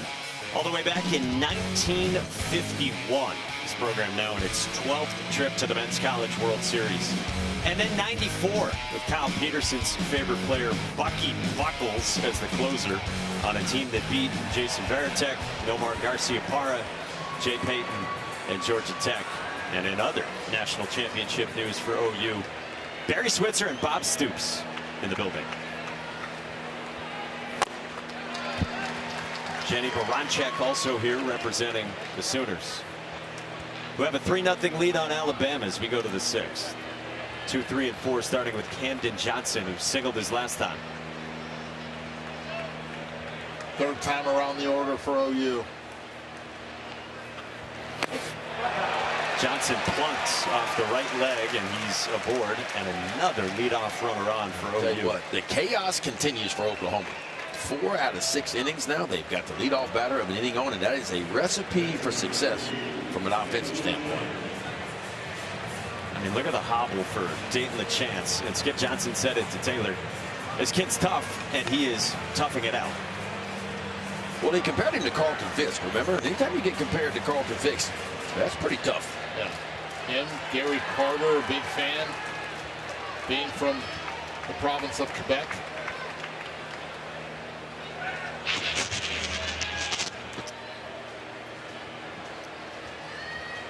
Dayton LeChance played junior college ball at McLennan in Waco, Texas, and he played for Skip Johnson's son, who now is at Dallas Baptist as the recruiting coordinator. This is tugged down the line and left for LeChance. Goodbye. Hobbled and all. Well, when you hit them like that, folks, you don't have to run around the bases too fast.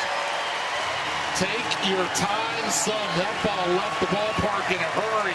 And you talk about guts. You talk about wanting to be in there.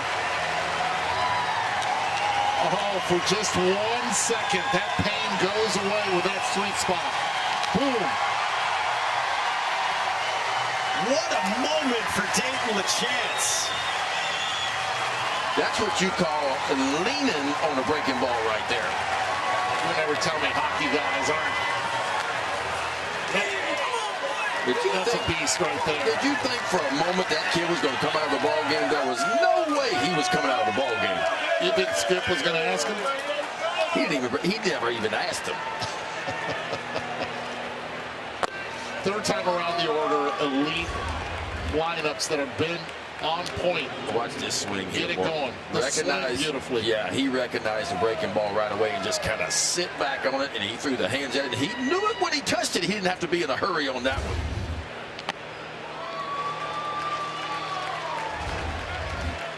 That's incredible.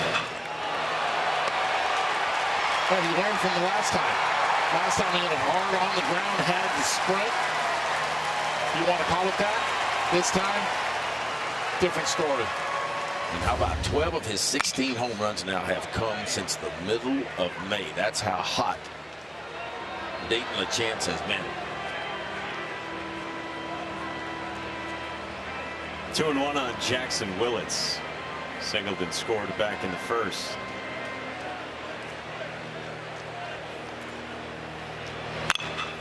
Sharply fouled. 2-2 from Tyler Fay. Let's check in with Taylor. Well, you mentioned how the homers have come lately. He told coaches all season long, once I hit one, I promise you I'm going to hit at least 10. Well, he's done way more than just that. But you mentioned it earlier, Mike. They love his personality. Assistant coach Todd Butler before the game told me he's the kind of guy I could have 4 flat tires and I would see him and I would be having a good day. So certainly impactful with the slug, but also with the personality. Well, he's got a flat tire running around those bases, and he's still getting to where he needs to. That swing, keeping that head down, balanced throughout. As soon as he hit it, he knew it. I loved the story that Dayton Taki told us about Dayton LaChance. He said this kid doesn't take anything seriously. And in the group text, someone will send out a text, they'll make plans, and Dayton LaChance won't respond. So everyone else will go do something. Dayton LaChance will then later catch up with them, and he'll tell them all, you lost a friend today. That's so good. This team is a fun vibe.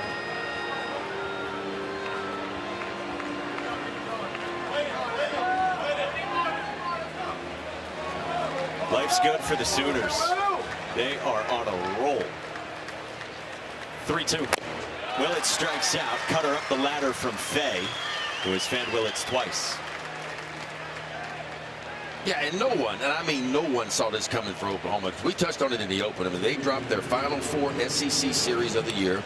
They go 0-1 in the SEC tournament, 4-9 in their final 13 games, and nobody really gave them a shot to get the regional, especially going into Atlanta where you got to go play Georgia Tech in Atlanta. Not only did they knock off Georgia Tech, they knocked them off twice. Had to beat them twice in back-to-back days, and they found a way to do it. And slugged their way through Kansas as well. 6.6 runs per game for the entire season, but postseason play for the Sooners, 10 runs per game, and they're on pace to do it again today. 0-2 on Trey Gamble. Yeah, and the Supers, it was 8-1 game 1 Saturday in front of Bill Self and George Brett, who were there in Lawrence. And then Sunday into Monday, 13 more runs. Back-to-back Ks. And then after the regional, where Oklahoma did it twice, as you guys said, in comeback fashion. They had to rip off 3 straight wins. And Dayton Taki had the biggest swing in that Game 7 on a Monday to walk it off for Oklahoma. You talk about a moon ball. 390 to straightaway center field, and it went over the batter's eye when he touched it. They were down 7-3 into the bottom of the 7th of that game, and you could feel Georgia Tech get tight in that game. It happens. It happens when you start playing that regional play where you go in, you're thinking, okay, I'm hosting. You look at the competition, and then you get that shock and awe offense that OU has had since the fried chicken. And it gets even tighter, too, after they knocked them off in Game 1 and forced a Game 7. And that's where, you know, Georgia Tech, #2 overall national seed, the best offense in the entire country, nearly 11 runs per game. But Oklahoma was just better. Skip Johnson said that Georgia Tech had one of the best offenses he has seen in his 36 years around college baseball. It was good. I'm telling you, I went to Chapel Hill when they played against North Carolina to be able to see that offense on display. Both teams, one represented here, but Georgia Tech's lineup, top to bottom, it's really impressive. Tough to get out and putting a lot of pressure on the pitching, and they were able to handle it. And that had been the only series that Georgia Tech had lost. And they did it with freshmen. You start doing it with freshman pitching, you're going to be good for quite some time. OU rolling out Cord Rager, and then expected to throw in game 2 here, Xander Mercurius. 3-2 to Brendan Brock as a chopper behind the bag. Look at Justin LeBron just glide to make the play. How about Dayton LeChance? He stumbled on the second base bag, rolled his left ankle in the first, so he gets taped up. And you don't need to run when you launch. Dayton LeChance is red hot. So is Oklahoma.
There's a lot of scouts saying, I'm not going to forget about Cord Rager, true freshman who has retired 14 of the 17 that he's faced.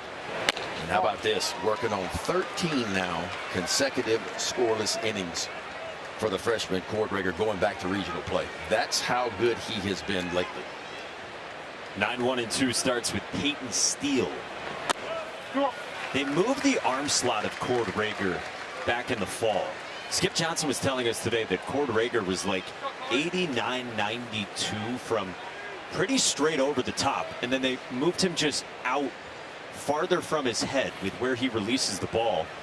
And Skip Johnson said suddenly it was 94-97 from Cord Rager. And the command got better too, because Skip Johnson told us it was kind of what Andy Pettit was talking about, your front side, because when you're straight over the top, a lot of times you lean back a little bit, and when you lean back, you open up your front side a little bit. And so now when you watch him, look how he points the front shoulder. The front shoulder stays in the glove. You see where the glove is. It's not wrapping behind him. He pulls it in, and that keeps your balance over the top of the rubber.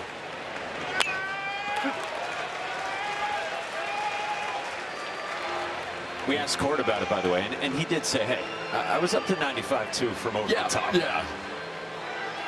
But sometimes just changing an arm slide just a tick make you a little bit more consistency, and you can find a little extra velo.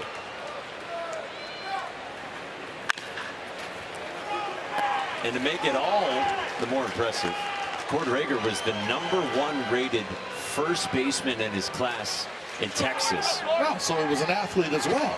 That's a good thing. Look, I always say pitchers are the best athletes, always. But what I love about it is he understands how difficult it is to hit as well. Even though he ranked as a hitter, he knows what works to be able to get hitters out.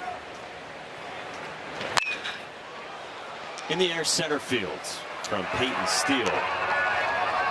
And Jason Walk calls out Deshaun Harris for the first out. Last 2 pitches were sliders that stayed up, something that we have not seen in the previous 5 innings. That Cord Rager's been out there. Something to keep an eye on.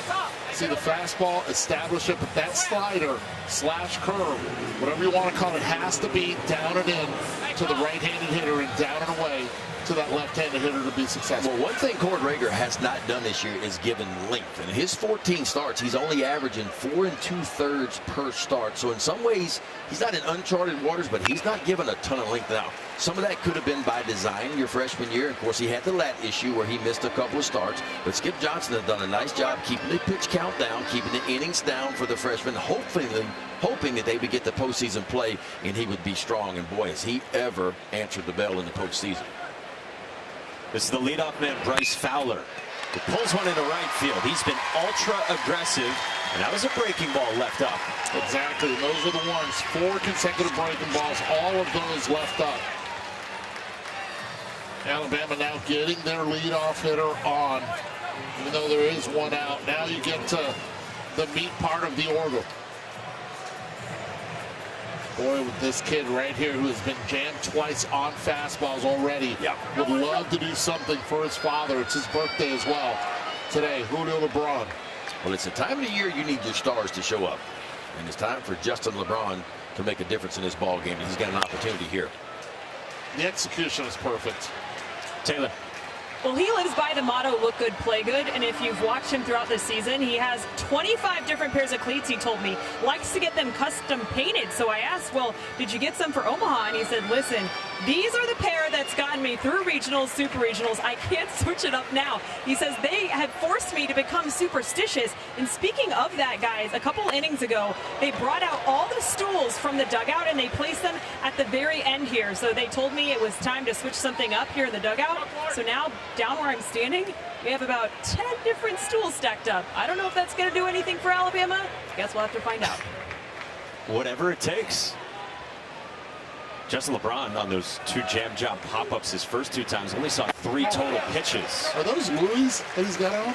If they are Louis Vuitton cleats, my respect for Justin LeBron just went through the roof. Are they? No. No, they're not. I was going, wait a second now. It We're taking it to another level. I see what you're saying. NIL money paying off if those were Louis. 2-1 on LeBron. 3rd time through for Rager. Breaking ball up again. He didn't pull the trigger. No, he couldn't. Because you've been geared up for that fastball. It's been eating you up the first 2 at-bats that he was already cheating in, thinking the fastball was coming again. Had nothing in his legs to be able to pull the trigger on that. And if you're Justin LeBron now, you have no idea what you're about to get. Going to be heater up in the energy, going back to that breaking ball down. Breaking ball down, how about that? That's big time now. And the reason why that pitch works is because the first 2 fastballs were right up and in. And that's what Rager is doing. He is shoving that fastball inside to Justin LeBron. He is speeding that bat up. And once he gets that bat sped up, then he bends that breaking ball in there. You see the eyes? The eyes were never where the ball was going to end up at all. That's what you call gearing up to go get 95, and you get a breaking ball down and in. And you're going to swing and miss by a lot on any metric. Cord Rager's been super efficient. And now 2 outs for the 3-man in Bama's lineup, Brady Neal. It's outside. It is outside, according to Linus Baker. Brady Neal, a strikeout swinging on the curveball, and then a ground out to second in the 4th against Rager.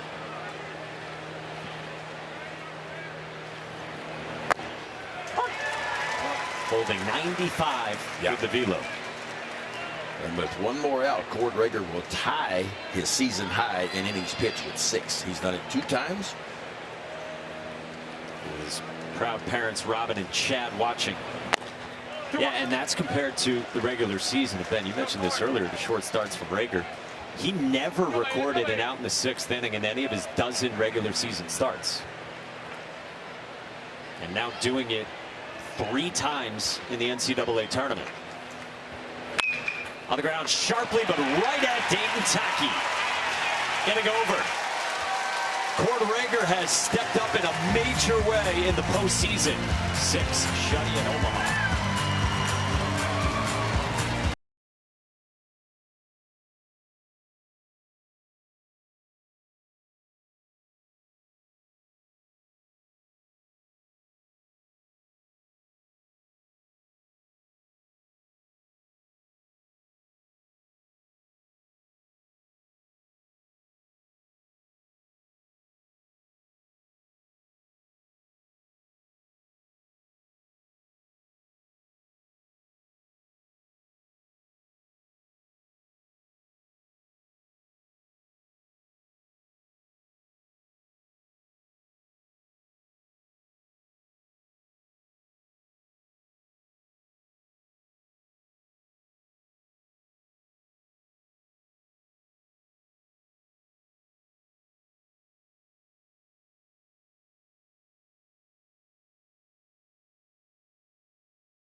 Probably the best matchup of the first 2 days still to come at 8 Eastern. You're watching the NCAA Men's College World Series presented by Capital One. Mike, Eduardo, Ben, Scott, Taylor back with you as we go to the 7th inning on day 2. Cord Rager, 6 shutout innings of 3-hit ball. Meantime, Tyler Fay departs this game for Alabama and gives way to the redshirt junior left-hander on his 3rd school in 3 years, Ashton Crowther. Crowther making his 19th appearance of the year. They've all been out of the bullpen. 34 2/3 he has worked. Not a huge strikeout guy. 23 strikeouts in 34 2/3. Only 9 walk-up-ons, hitting .238 off the left-hander Crowther. He spent 2 years in Miami. Pitched a lot for the Canes as a redshirt freshman. And then last year at South Carolina had a solid season. Fastball, slider, a little changeup. Upper 80s, maybe touch 90, 91 with the fastball. 7, 8, 9 starts with Deshaun Harris under ominous skies in Omaha. Rained pretty good here this morning. Got really dark and then sun popped out, but starting to cloud back up again. It was eerily dark early this morning. This one rolls foul from Harris. But a shout out to the grounds crew here. Yeah. At the Chuck. They have done a fantastic job of being able to get this field ready for the afternoon and night games.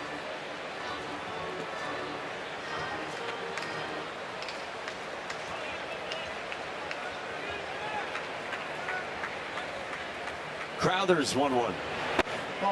2-1 on Deshaun Harris, who joined Oklahoma as a walk-on. Reggie Willits brought in Harris because this kid could fly. They had him in camp. He ran a 6.3. They saw a little bit of pop. They liked the arm. And Deshaun Harris turned down some other schools to be a walk-on at Oklahoma. We saw him earlier using that speed to beat out an infield hit. Choking up a little bit on the bat as well.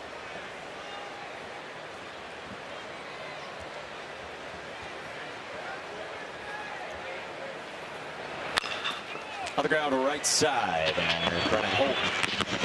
Low throw handled by Luke Vaughn for the first down. After Tyler Fay departs this game. Man, what a season. 2nd team SEC. SEC best 103 innings coming in and back pitching 2 hours from home. Yeah, I felt like he got a little bit sharper as the game went on. I felt like early in the ball game, that slider, which was typically a really good pitch for him, was a little bit elevated and up out over the plate. And Oklahoma made him pay for it, but he sharpened up. Still had 6 strikeouts, 2 walks. This is Dayton Taki. Tyler Fay, who, by the way, threw a no-hitter this year against Florida.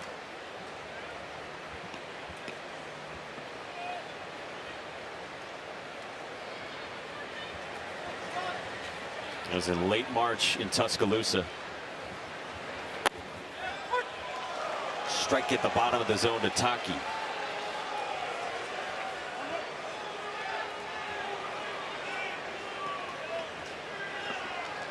Taki struck out in the 2nd and flew to center in the 5th.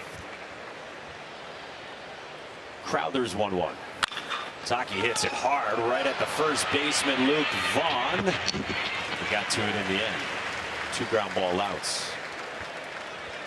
NBA Finals Game 5 is tonight, 8:30 Eastern on ABC, between the Knicks and the Spurs after OG Anunoby capped the comeback from 29 down. You can also watch it on the ESPN app, and coverage starts with NBA tip-off at 8 Eastern. I'm going to have multiple screens up tonight. I assume you'll have the audio of Carl Ravitch, Chris Burke, Kyle Peterson, Chris Budden, and Scott Klein. 100%. Here's Kyle Branch. Listen to the boys and our gal. And at the same time, watch a little bit of the Knicks Spurs. What do you got tonight? You got a prediction? Just tune in the 4th quarter. That's all you have to do. No. It don't matter if they get 100 points ahead, either team. Just tune in the 4th quarter. I'm tuning in the entire time. As Ben loads up with another piece of double bubble. And what I have is, unfortunately, our producer Joe, who is a huge Knicks fan, he's going to have to wait another day. He's going to have to wait another day. Okay. Or two. So you're hoping for a Game 7. I'm hoping for a Game 6 before a Game 7. Yeah. And I would love to see it in New York. 0-2. Just out of the mid of Brady Neal. So we don't know what the prices are going to be in New York for that one. I don't even care because I'm not going to be there. But I will watch it. Ben McDonald, known for prognosticating other sports on our ESPN family of networks. 0-2 on Kyle Branch. Double play ball in the second, strikeout in the fifth. In the air in the seventh. Hines and Fowler, look out. And Hines makes the catch and a collision avoided. We hit the stretch. It is all Oklahoma so far against Alabama.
Time now for Working on a Win, presented by the Home Depot and Cord Ranger.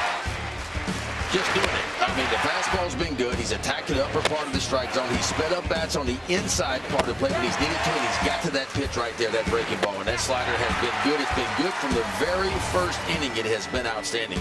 And that's one of the big reasons why Alabama's been trying to attack early with the fastball, because that slider's just been the put-out pitch. I mean, 14 consecutive scoreless innings pitched for the freshman, Cord Rager. Who's the only pitcher in the country with 3 starts of at least 6 innings in this year's NCAA tournament. And they're his only 3 starts of at least 6 innings all season. Drops in a good one to start out Jason Torres in the cleanup spot for Alabama. Think about a pitch count at 72. He's thrown 51 strikes so far here. A lot of strike ones, and that's what he's done so well. He's put hitters on the defense right away with strike one. And strike 2. The one thing we haven't seen from a lot of collegiate teams is the 1-2-3 wiggle from the catchers. You get LeCounte behind the plate, giving the signs to Rager. Yeah, a little old school action. Old school. No pitch calm type system. One's a fastball, 2 is a curve. If I wiggle my fingers a little bit, just take a little bit off. I missed that part of the game.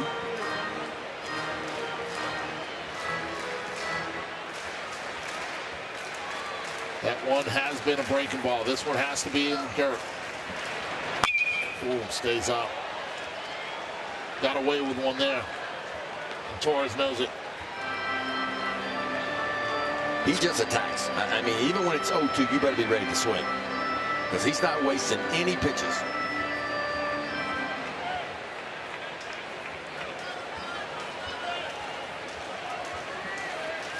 Another 0-2 from Cord Rager. Swing and a miss. Back foot filled, 6 Ks. I love what the catcher, Dayton LaChance, did right there.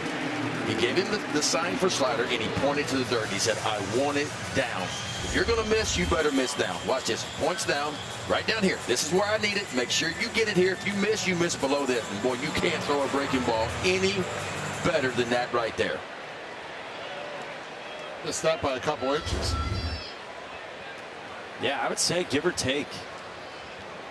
There's John Lem. He missed it by a foot.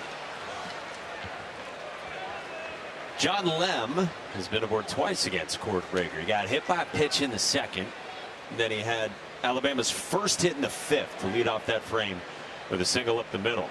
And with that strikeout, Cord Rager to a new career high and innings pitched at 6 1/3. But very economical still at 77 pitches. Yeah, and with a 5-run lead, the leash may be a little bit longer than what it typically would be. Season high in pitches this year, 93.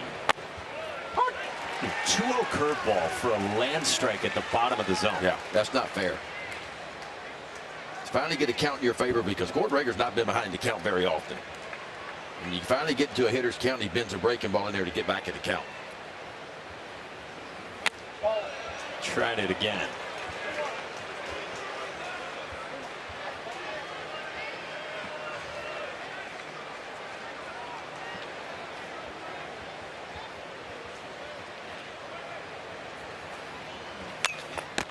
Full count. Only the second 3-ball count. And LJ Mercurius is up. This guy's been awesome recently since he shifted to the bullpen. His velo's been up at 97. Yeah, it was a starter for most of the year, was LJ Mercurius. But recently went into the bullpen, and he has not disappointed coming out of the pen.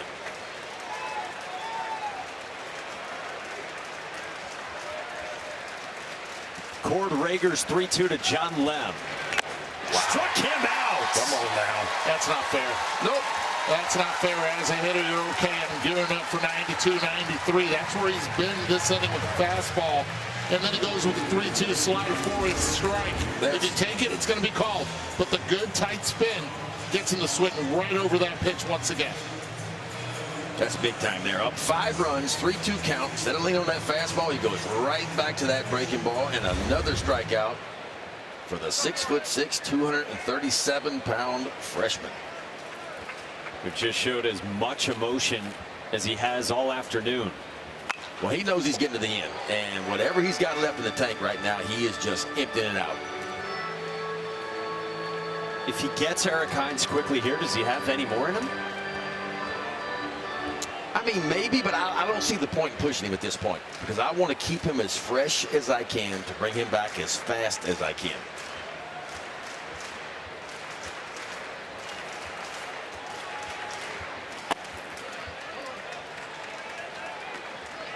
And look, with the off days coming and some of your good bullpen pieces down there, you want them to touch the mound too. You want them to get comfortable on the mound, some of your bullpen pieces as well. If you win this game, you play Monday night next. 1-2 on Eric Hines, and now he's unleashing the changeup. We've not seen that. It's been heavy fastball slider, or curveball he calls it, and that might be the first changeup today, and it was a dandy. I'll tell you this, only 84 pitches for Rager. Cord Rager's 1-2. At the end of the bat. How about back-to-back changeups? Huh? It's 3 in a row, Ben. Yeah. That's good, man. Time to elevate now. Shown it to him a couple times. And that's a perfect world for me. It's a save a pitch, maybe the second or third time he lined that the hitters haven't seen. He's been able to do that because he's been able to dominate the game. Cord Rager's 1-2. Laced down the line, foul. Now the elevate. Got away with that one right there. But it's been so good because he established the fastball early. That has been able to use that slurve. I like elevated heater in or maybe a heater in here. We'll go a little bit lower with that slider. Cord Rager's 1-2 again. There it Off is. the ladder, and he strikes out the side of the 7. That is dirty, folks. And I'm talking about dirty as a Bourbon Street martini. Cord Rager, the freshman, punches out the side here in the 7th. 7th inning. Gets all 3 of them. Really good breaking ball down and in. And how about this second one? 3-2 count, but you get the fastball. He bends it in there, and just for fun, he said, you know what? I still got 95 in the tank, and he elevates a four-seamer, punches out the side, 8 of them, a season high.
Welcome back to the NCAA Men's College World Series presented by Capital One. Cord Rager is spinning it today. 8 strikeouts. Yeah. Hey, for the latest news, insight, and in-depth analysis from the 2026 Men's College World Series, go to ncaa.com, the official online home for all NCAA championships.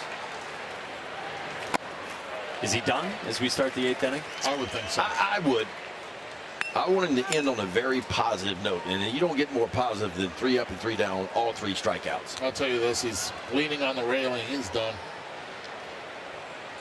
Especially the celebration he had there right after the last strikeout. 1-1. Because again, with the off days, you know, your bullpen's going to be fresh, and I want some of my good bullpen arms too to touch them out. I think it's important.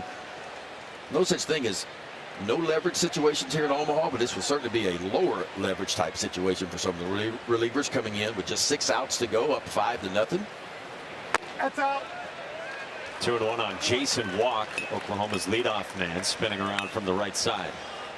Walk's done a nice job this afternoon getting on base 2 out of the 3 times he's come up. Single and a walk for Walk. Grounder foul.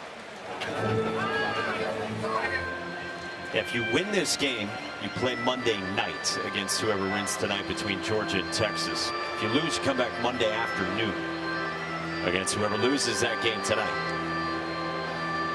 2 brackets, 4 teams each. Probably know the format by now. Double elimination within each bracket. And then the 2 bracket winners in a best-of-3 championship series that starts a week from today. 2-2. Just off. Pretty good pitch right there. Yeah. Crowther had a 3 up and 3 down 7th inning in relief for the starter Tyler Fay. 3-2. Man, for Oklahoma, they just keep on rolling. It was 3 straight wins to finish the regional. It was the sweep of a very good Kansas team, number 15 national seed in Lawrence, trying to make it 6 wins in a row. Yeah, and look, they dominated in Lawrence too. Scored 21 runs, only allowed 3 to Kansas in 2 games. Walk is on again.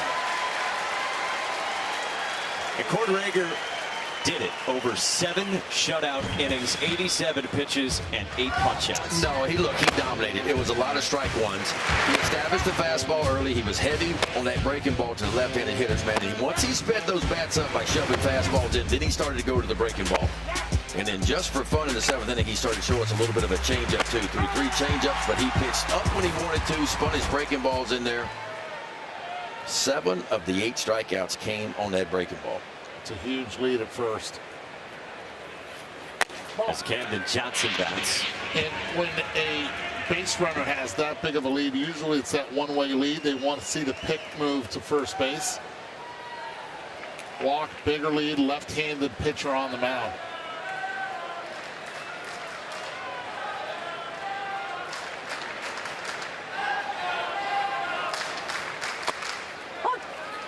One on Camden Johnson, flat to center, single in the 3rd, hit by a pitch, and he scored on Dayton LeChance's home run in the 6th.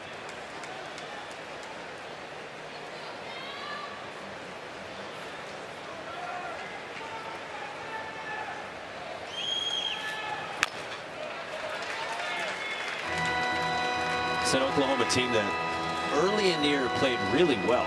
First weekend of the season, they got wins over Texas Tech, Oklahoma State, and TCU. Ranked as high as 8th in the country early. Skip Johnson says then the pitching struggled, and then the hitting struggled. And it just took a while for this team to find the best version of itself. Rolling right now. Remember, they lost 4 straight SEC series to end the regular season. At Auburn, at home against Florida, at Arkansas, and at home against Tennessee. Then they go to the SEC tournament. Missouri knocks them off in 1 game in the SEC tournament. A strikeout there, and there's 1 away. Dayton LeChance coming up, and we check out our Capital One rewarding performance on a bum ankle and all. It hurts the ankle in that 1st inning, twisted, but he stays in, grinds it out. And then the heroics of how do I run the bases slowly? Well, I hit it out of the ballpark. Take my time. The distance, 409 feet. Exit velocity over 100 miles per hour at 110 with the right launch. The power is there, and it's been there for the 2nd half of the season for Dayton LeChance. Nobody in the country's hit more home runs in these last 2 months than Dayton LeChance. I'm giving it the French version, LeChance. How's your French? You good? Oh, parlez un peu. How about that? World traveler Eduardo Perez. All righty then. That's all you're going to get from me. All right.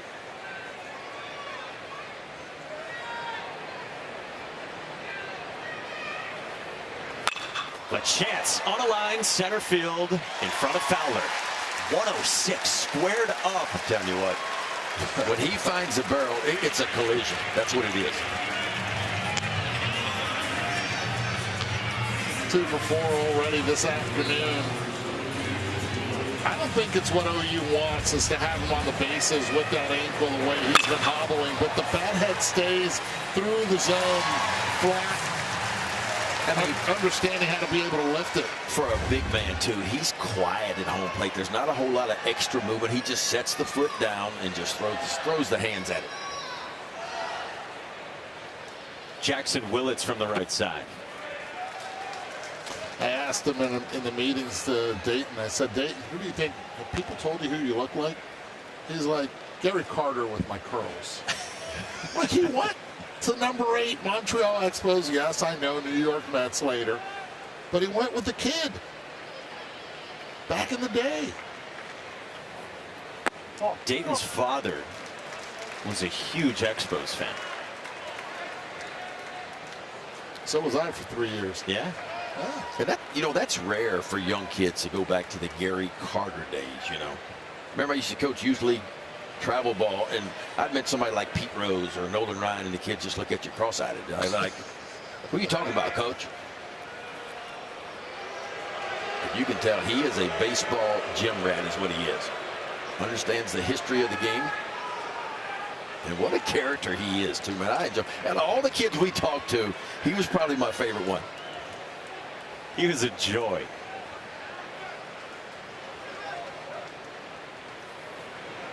I have so much respect for athletes who try to and then exceed and excel speaking in a second language. And he does it so well. Thank you. Yeah, I'm you. sorry, I thought... We don't even know which one's your first language. Well, but seriously, Dayton LaChance did not know English 2 years ago. Lined over short by Jackson Willits into left center field, and this will add on for Oklahoma. Jason Walk scores. Willits squares it up, and the Sooners are rolling again. And this is why this lineup has been so deep. Willits has been able to give you professional at-bats all season long. Goes 2 for 4 already in this game as well. And he understands LaChance is not running at his best. Line drive most likely would have ended up at second base if LaChance was not at first. Running with his head up. Now runners at first and second. For Trey Gamble.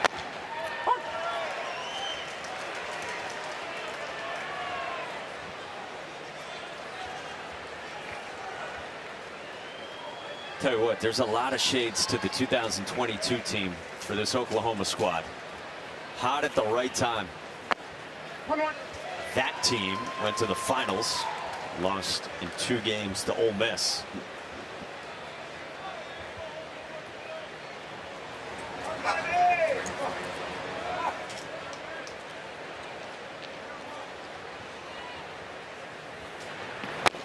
I think the similarities for me in some ways start with Cord Rager, kind of like a Cade Horton. Like, got hot at the end of the year. That's what it takes. Super talented kid, put it all together late in the year. I mean, that's what it takes here in Omaha. And really in postseason play is guys have to start to perform at a little bit higher level than what they have all year long. And certainly Oklahoma fits that bill. Hines puts it away on Gamble for out number 2. Well, the Cubs are in San Francisco to take on the Giants tomorrow at 3 Eastern on ABC. You can also stream it all on the ESPN app. Now, calling that game is David Ross, former Chicago Cubs manager, longtime MLB catcher. He also played in the College World Series twice, and he has his eyes locked on this game because Alabama pitching coach Jason Jackson is his best friend. They've been best friends since 3rd grade. That photo on the left there was when David won the World Series with the Red Sox back in 2013. And Taylor single into center here from Brendan Brock. And Dave LaChance scores on that bum wheel. Makes it 7-0 Oklahoma. And these are important runs as well. You know now the big lefty is going to be out of the game. So what do? You continue to add on. And it's been line drive after line drive. Relentless offense. Pitch stays up, down, through the zone. And you get that base hit, and the hustle gets into second base. Good base running all in all.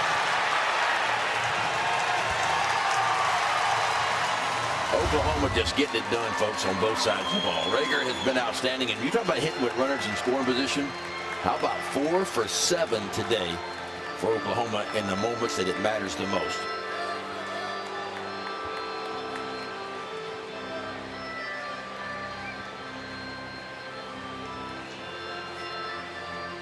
Jason Jackson, who Taylor was just talking about, out for the visit. Evan Steckmesser and Sam Mitchell. And Evan Steckmesser ready to enter this ball game. Insurance for Oklahoma in the 8th on day 2 at the Men's College World Series.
The NCAA Men's College World Series is presented by Capital One.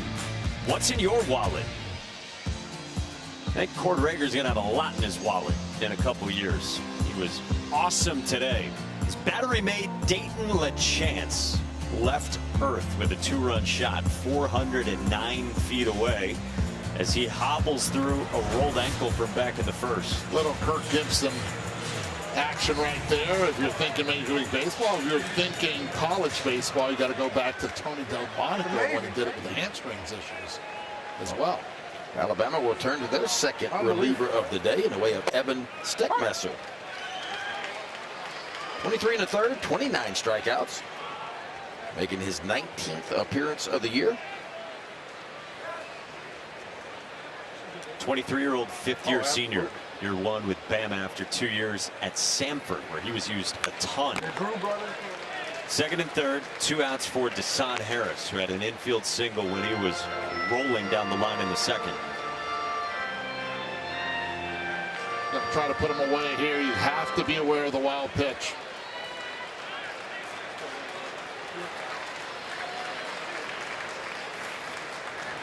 Inside. Steckmesser has the highest chase rate on Alabama's pitching staff. He gets the most swings on pitches out of the zone, and he's got the best swing and miss rate too. Yeah, big misses too. Fastball, breaking ball, and a changeup.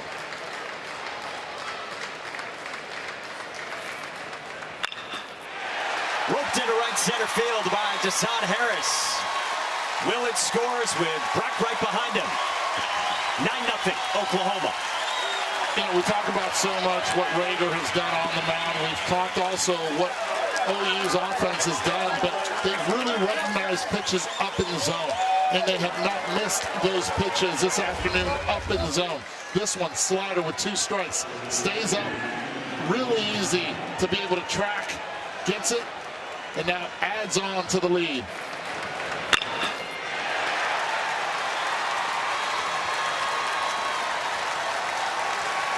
Two-hit day for Desan Harris.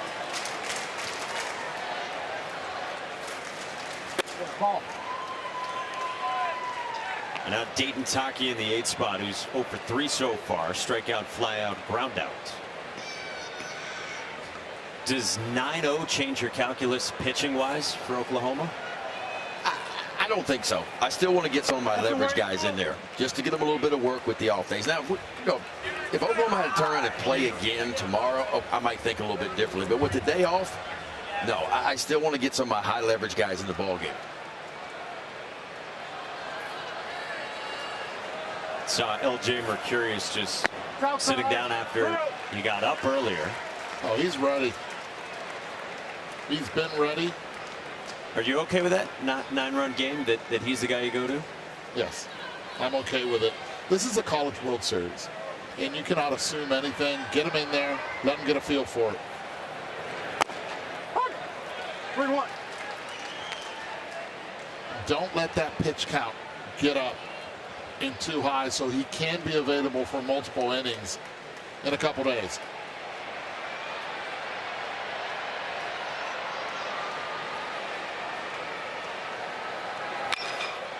Backside base hit, Dayton Taki. Harris motors to third and gets stuck there on a double from Dayton Taki. I'm telling you what, Oklahoma is putting on a clinic today. They are spraying it everywhere. And you mentioned it, they're not making mistakes. If they get a mistake, they are finding the barrel too.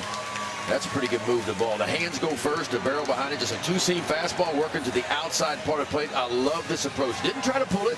Just threw the hands at it, the barrel followed it, the bullet down the left field line.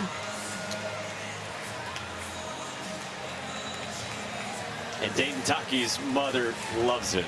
If you did not know that Dayton Taki was a left-handed hitter, and you look at the chart, you would think he's a right-handed hitter. The power that he's displayed during the regionals and super regionals have been special. Kyle Branch had it knocked down by Jason Torres, who got to his feet to end the inning.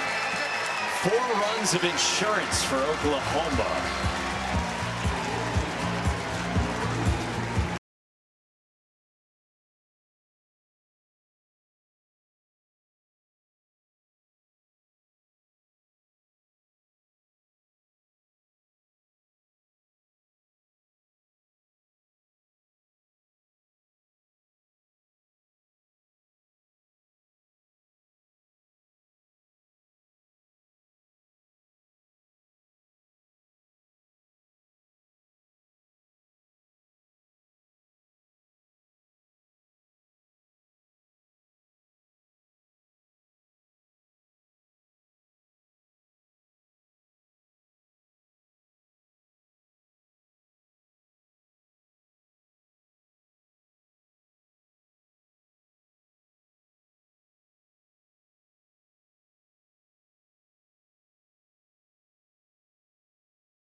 The last 44 College World Series, only 4 teams have lost in their first game and gone on to win the national title. So it's so important to start with a win. And Oklahoma trying to do just that. Porter Ager's done, and he gives way to the pitcher on the Oklahoma staff who actually leads the team in innings pitched this year. L.J. Mercurius, the UNLV transfer who's been really good in relief. Yeah, Mercurius making his 19th appearance, 12 starts. Out of those 19, 70 2/3. You mentioned his innings pitched. How about 92 strikeouts? Opponents hitting just 245 off the right-hander, Mercurius. 6.04 ERA as a starter, 1.59 ERA as a reliever. He was telling us the other day, feels like the bullpen really suits him. It's a good arm, too. I mean, fastball's low, and it'll tick up into the mid-90s, and he's throwing a little bit harder from what we say out of the bullpen, which is not uncommon. A lot of times as a starter, you got to kind of keep a little bit in the tank for those big moments, but as a reliever, man, you can just come in and let it rip. So the velo's ticked up a little bit. Fastball, slider, curveball, a little bit of a changeup as well. As you can look at Cord Rager. Enjoying himself, and rightly so. There is not a better feeling than that in a big moment to go out there and just absolutely shove like that young man did.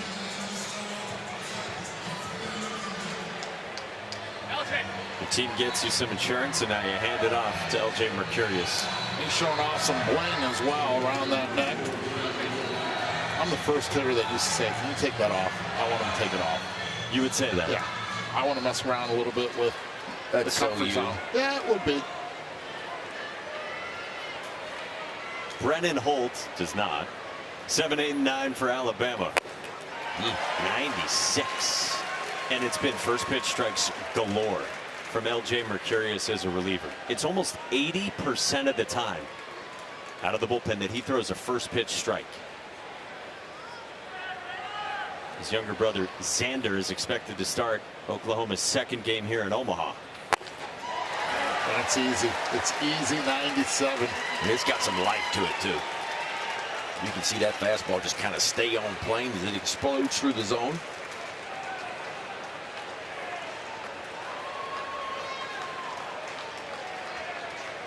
Pairs the heater with a good changeup.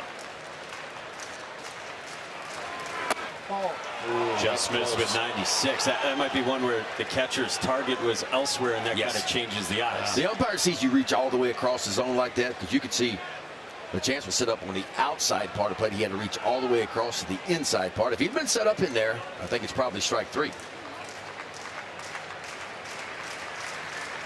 The ball. Watch where the chance is set up. See him on the outside edge, and then watch where he has to reach. And the umpire sees that reach. And that's just enough sometimes for an umpire to say, nope, that's a ball.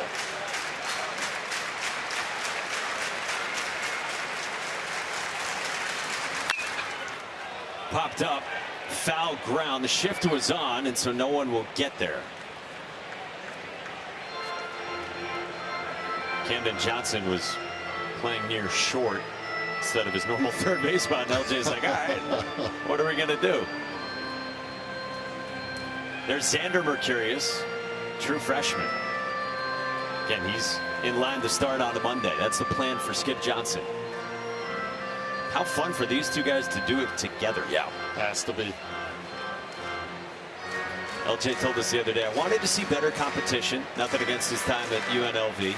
But stepping up into the SEC. He said he wanted to go where he could join forces with Xander. On the ground, backside base hit, a shift beater from Brennan Holt to get the leadoff man on for Alabama with its 4th hit. Good piece of hitting down. Pitch down in the zone, 2 strikes. Let it get a little deep. Hit it where they aim. Third baseman playing a little bit more towards the shortstop side of it. A lot of room there.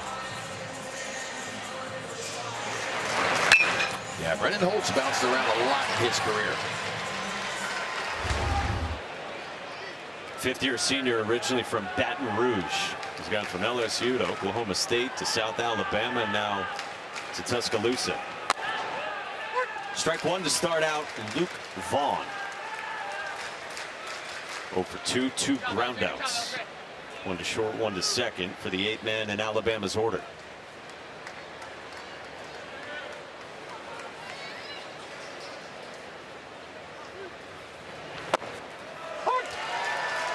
Oklahoma's had good luck with brothers on its pitching staff the last couple years. They had Kyson Witherspoon last year, who went 15th overall to the Red Sox, and Malachi Witherspoon, who went second round to the Tigers. And now LJ and Xander Mercurius.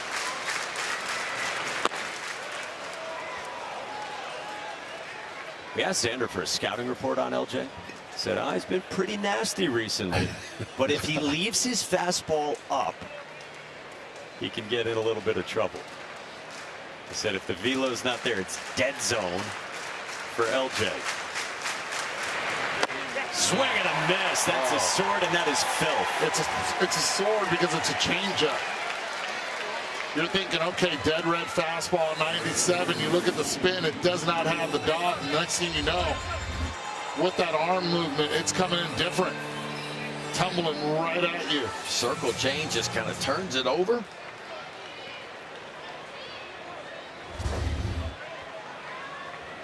So 1 out, 1 on, and Peyton Steele. Bouncer towards short. Jackson Willits, the flip. Kyle Branch, the turn, and it's 2 for LJ Mercurius.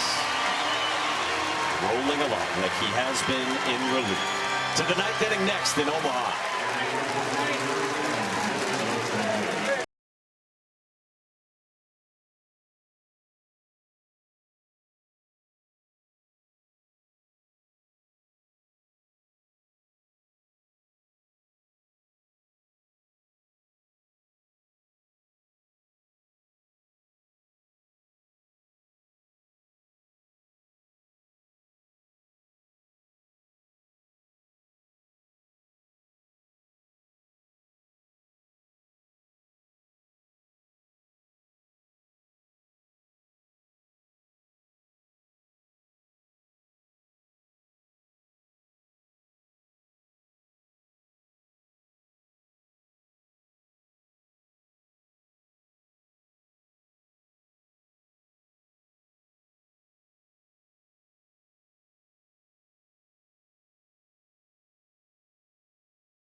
Ninth inning in Omaha at the Chuck Charles Schwab Field, where it's been all Oklahoma. Winner faces either Texas or Georgia on Monday night. That would be 7 o'clock Eastern right here on ESPN. Then the loser comes back 2 Eastern on Monday here on ESPN. As Sam Mitchell takes over, the redshirt sophomore right-hander from Madison, Alabama. Yeah, Sam Mitchell making his 20th appearance of the year, all up out of the bullpen. 29 innings. He has worked 25 strikeouts. Opponents hitting .282 off the right-hander Mitchell. Fastball, cutter, curveball, and a changeup for Sam Mitchell. He gets top of Oklahoma's lineup after they added 4 runs of insurance last inning in the 8th. So again, the winner gets either Georgia or Texas. That's going to be a heck of a ball game tonight. Yes. That really is. And look, Oklahoma has been a tale of different, I don't even want to use tape, but just a different team. You said early in the season they started off really well. Then they did not pitch and did not hit. What team do you scout? Now you're scouting a completely different team that leans on the power as well.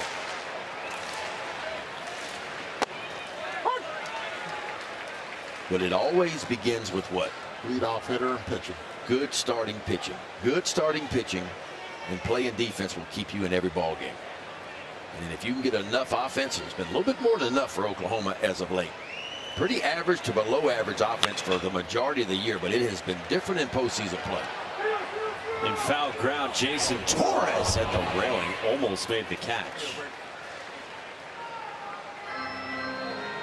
We'll take the shades back. 5 of the 8 innings, the leadoff hitter has reached base for Oklahoma. And that's putting pressure on the defense. That's putting pressure on the pitching. Yep.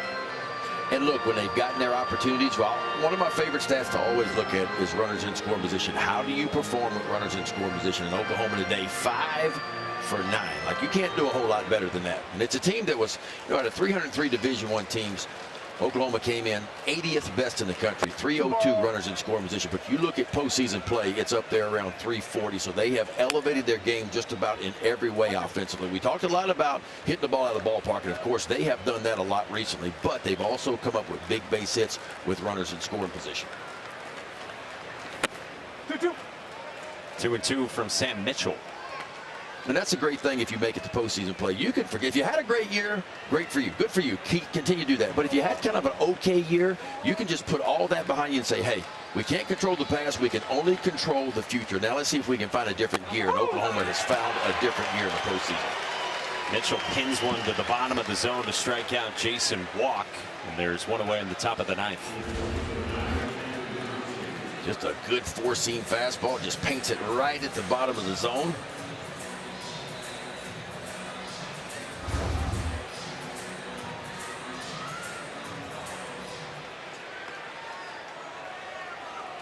Now Camden Johnson. How about the Alabama side of things? I think Oklahoma, they went to work early. They got 2 in the top of the 1st. They ran into a really good starting pitcher. What do you see from Alabama, and how do you forecast what's left for them as they would stare down elimination games? Their top of the order has to produce offensively. They have to be the ones. It all starts with Fowler. Fowler can start getting on base. Justin LeBron, who was very impatient early, saw 3 pitches, 2 outs in the first 2 at-bats, hasn't been able to do much, and then you've been able to control Neal. Those guys have been at the center of their offense when they've been able to win ball games. Little roller from Camden Johnson into the shift, and that's handled by the 3rd baseman Jason Torres for round number 2. Yeah, it'll start with Zane Adams, though. Zane Adams, started game 2 of the regional, game 2 of the super regional, so it'll be big for him. He'll have game 2. I feel like he will. And it'll be up to him to go out and maybe stack some zeros early. And that's what Oklahoma did in this ballgame. I mean, they punched first. They punched off on 2 runs in the 1st inning. Didn't score a run in the 2nd, but then another one in the 3rd inning. So Oklahoma got out quick in this one. So it's going to be up to Zane Adams to maybe stack a few zeros early and give this Alabama offense a chance in game 2. Dayton LeChance bats with 2 outs here in the 9th.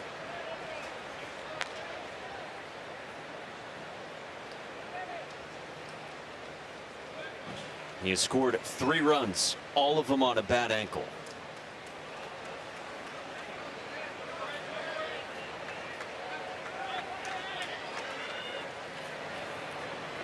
Dayton LeChance caught a pop-up from his catching spot and foul ground in the 4th.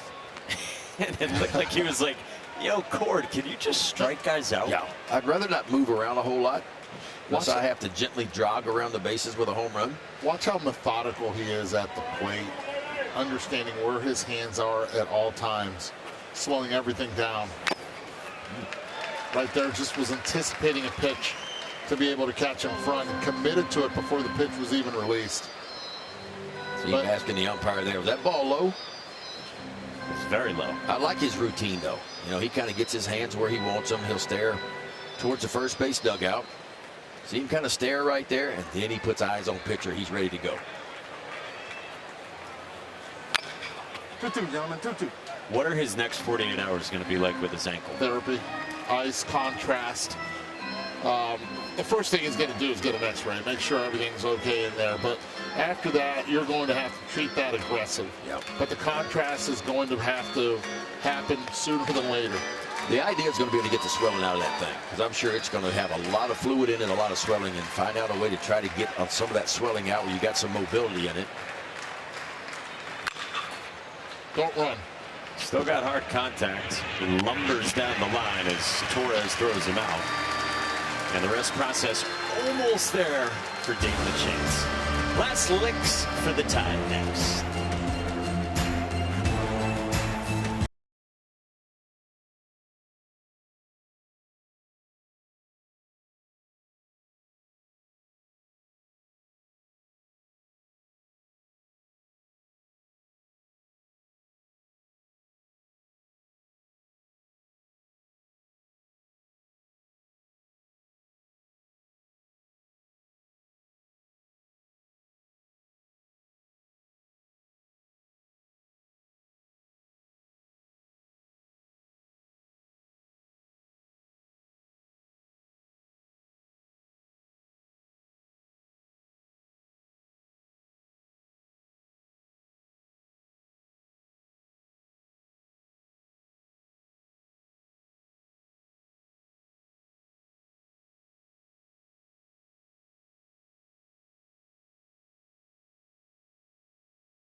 Here we go, bottom of the 9th inning, and Alabama only has 4 hits that they've mustered against Oklahoma pitching. They're all singles.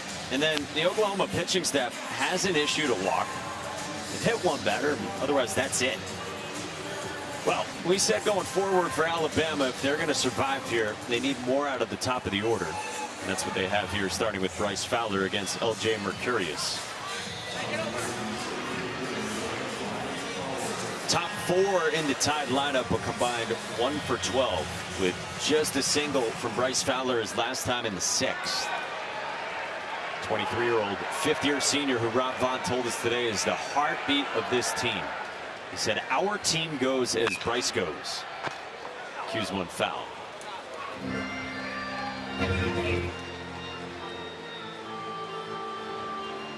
I feel like a chance for Bryce Fowler to get drafted next month as a 5th-year senior.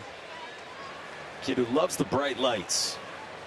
We're hoping he has a good long stay here in Omaha. And if he doesn't get drafted, look, he's going to get an opportunity to play professional baseball. The skill set is there. Just a matter of getting that opportunity.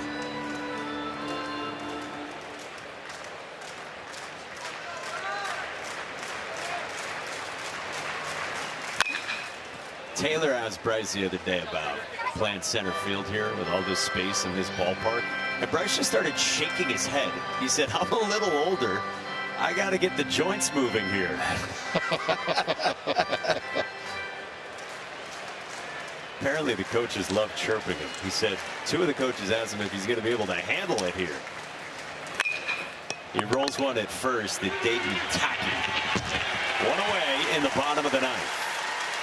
Most center fielders that we talk to, they want to play in this ballpark because they get a chance to show their skills out because you got so much more ground to cover out in center field at this ballpark. So you really get a chance to show everybody that you can pick them up and put them down and go make some outstanding. And we've seen some unbelievable plays here in Omaha in that outfield from left center field to right center field over the years. Well, here's Justin LeBron. 2 pop-outs to the right side of the diamond and a strikeout his last time.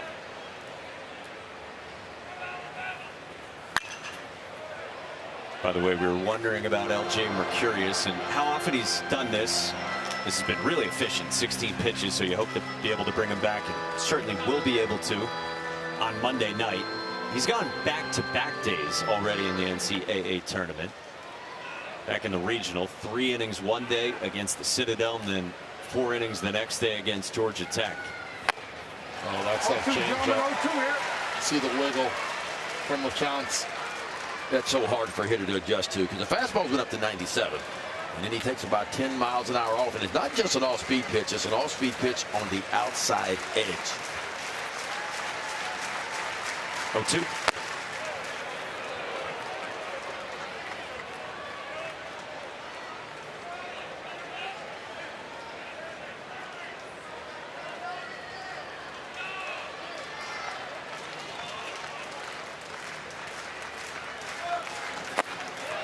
Justin LeBron told us the other day that the first 2 years, team-wise for Alabama, early exits in regionals, they didn't win a game. He said that left a really sour taste in his mouth.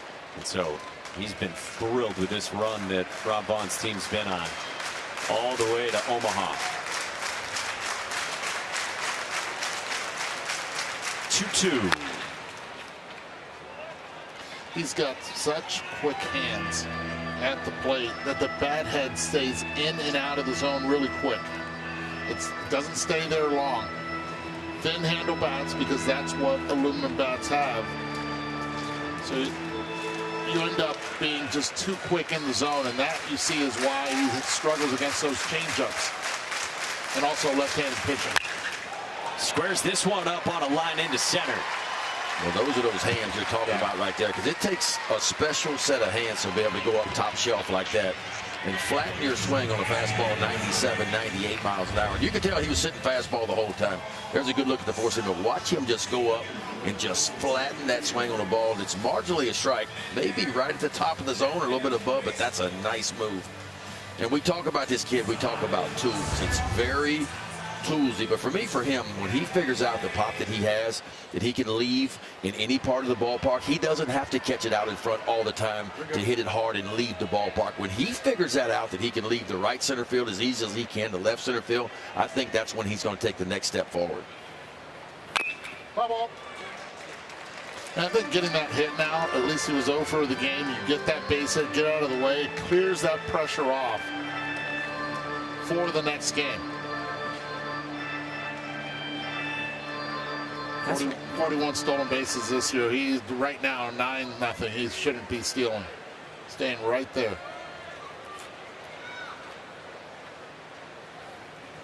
That's away. Ball and a strikeout on Brady Neal. Strikeout and 2 groundouts to the pull side for him from the 3 spot in their lineup.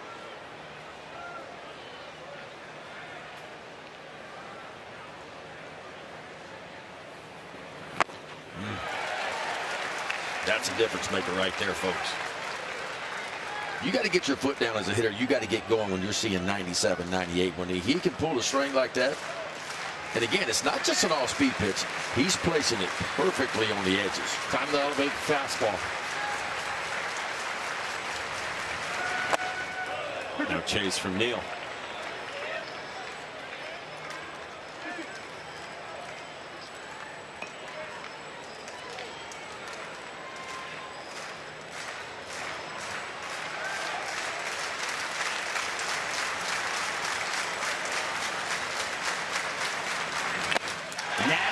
With the changeup, and Oklahoma's 1 out away from a win in the opener. That's some really good sequencing right there. Changes the eye level with the 4-seam fastball. Didn't get the swing and the miss he wanted, and right back to that death ball. That changeup just rips it, turns it over, and fades it down and away from Brady Neal.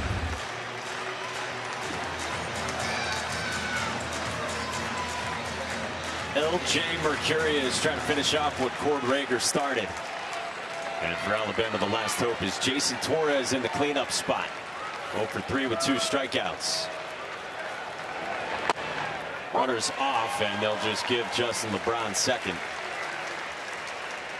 By the way, if you're peeking ahead for Oklahoma, Texas swept Oklahoma back in March, and Oklahoma did not face Georgia at all this season.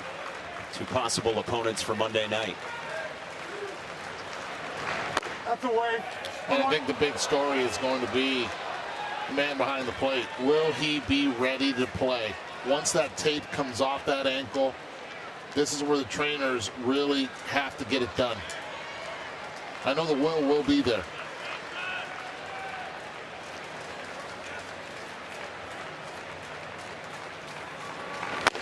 One and 2 on Jason Torres.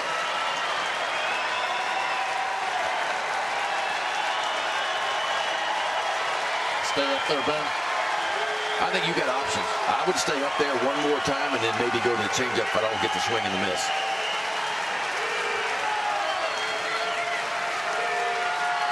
The 1-2 in the air right field, tailing down the line, and that's his foul.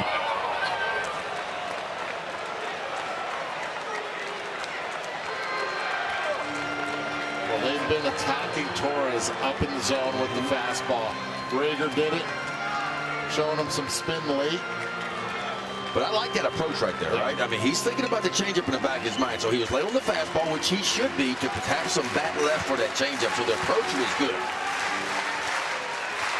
I don't think you need to throw a strike here. I like the changeup down, maybe fading below the zone. Maybe you get the swing and the miss you want. Outside 2-2.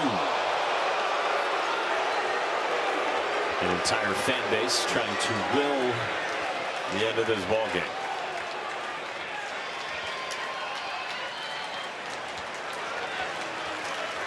L.J. Mercurius trying to finish. 2-2. Torres rolls it gently at third. Camden Johnson barehands to do it in style. Big time play. Camden Johnson had one choice right there. He had to barehand that ball, and he did, and I mean just a perfect throw. And how about the Sooners? Boomer Sooners, man. Big time for them. Clean baseball. No errors in this game. This was all about pitching. And it started with a big lefty on the mound. Curt Rager, who was able to keep Bama off the board. Him and LJ, nice job. LJ says OU. And who's hotter right now in the country than Oklahoma? Probably no one. So they move on into the winners bracket. Monday night, 7 Eastern on ESPN. They get whoever wins tonight's game between Georgia and Texas. Again, Texas swept Oklahoma back in March, and Oklahoma and the Dogs did not square off at any point in the regular season. Meantime, for Alabama, they'll come back at 2 Eastern against whoever loses that game that is still to come tonight at 8 Eastern. Dayton LeChance with Taylor. Thank you. How much pain were you in all game? I felt fine. 100%. I'm good to go. There's no problem. You're lying. Let's go through the home run. When you're rounding the bases, what was going through your mind? Well, it gave me a good pitch to hit, and I didn't miss it. And, I mean, I just want to help the team win, and it's all about winning innings for us. So, I mean, it was huge for us, yeah. Rager, 7 shutout innings. What made him so effective? I mean, he attacked every inning. That's all he does. He just attack, and he's confident on the mound. That's all we need from him right now. How do you utilize that breaking ball with him? I mean, he can use it anytime you want. He can throw a strike and whenever you want with it. So, I mean, he's nasty, man. That's why he's the best pitcher in the country. Best freshman in the country for sure. Back to the home run. You told the coaches after you had hit one, the floodgates were open. Why is it with you that way? I don't know. I guess it's a feel thing, but, I mean, now the flood's open, so it's going to keep going. I'm so happy you're not in pain. Thanks for the time, guys. You're lying. His nose is growing. I'm just going to tell you right now. His nose just got a little bit longer. Taylor looked him square in the eye and said, not a chance. Dayton LeChance. Final score 9-zip Oklahoma. Moving on. We'll get you to the studio with Alyssa, Runes, and Todd. And remember, stay tuned. Still got a big one coming tonight. Texas and Georgia, 8 Eastern right here on ESPN. For Taylor McGregor, Scott Klein, Eduardo Perez, Ben McDonald, and our entire group led by Joe McCoy and Billy Proctor, I'm Mike Monaco saying thanks for joining us here in Omaha. Off to Alyssa Lang. Thanks, Mike, as we welcome you into the NCAA Men's College World Series studio, built by the Home Depot. I believe what we saw from LeChance is called SEC speed, rounding the bases like that. What a win for Oklahoma over Alabama. No team has started a Men's College World Series with a shutout win of 9-0 or larger since Georgia Tech shut out South Carolina 11-0 in their opener back in 2002. These Oklahoma Sooners are hot, and they have been ever since this NCAA tournament got underway. It continued today. Mike Rooney, Todd Walker, Alyssa Lang out here with you. We got another baseball game coming your way in just a couple of hours, but let's talk about what we just saw. Domination from OU. Curt Rager, what a performance from him. I'm still trying to process all this. I mean, Curt Rager, the freshman, outdueled the senior on the other side. Every hitter in Oklahoma's lineup had a base hit except for the 9 spot. And, I mean, wow, what a performance by Curt Rager. That's the story. Yeah, and Oklahoma started the season beautifully. Then they lose 4 straight series coming into the tournament. They are hot as a pistol right now. For Rager to do what he's doing 2 weeks in a row as a freshman, unreal. All right, I have some trivia for you guys. Curt Rager is in great company now. Just the 3rd Oklahoma pitcher in the Men's College World Series to throw 7 or more innings and allow no runs. The first since 1975. Who was that Sooner pitcher? Well, Langer, I mean, of course we all know that was Marty Kunkler, the great Kunkmeister, left-hander. Poor Eastern Michigan that night, never had a chance. 4th round pick. Everybody knows the Kunks are I on. mean, unbelievable. Yeah. And Curt Rager is now in amazing company with Marty from 1975. What does this do to set the table for Oklahoma moving forward into Monday? I think the table was already set. I mean, this is their 6th win in a row, and Curt Rager saves the bullpen. I mean, they brought in another guy just for an inning. They are set up. I mean, the offense is rolling. Dayton LeChance with yet another home run. He's been red hot in the second half. 16 home runs in the last 29 games for that guy.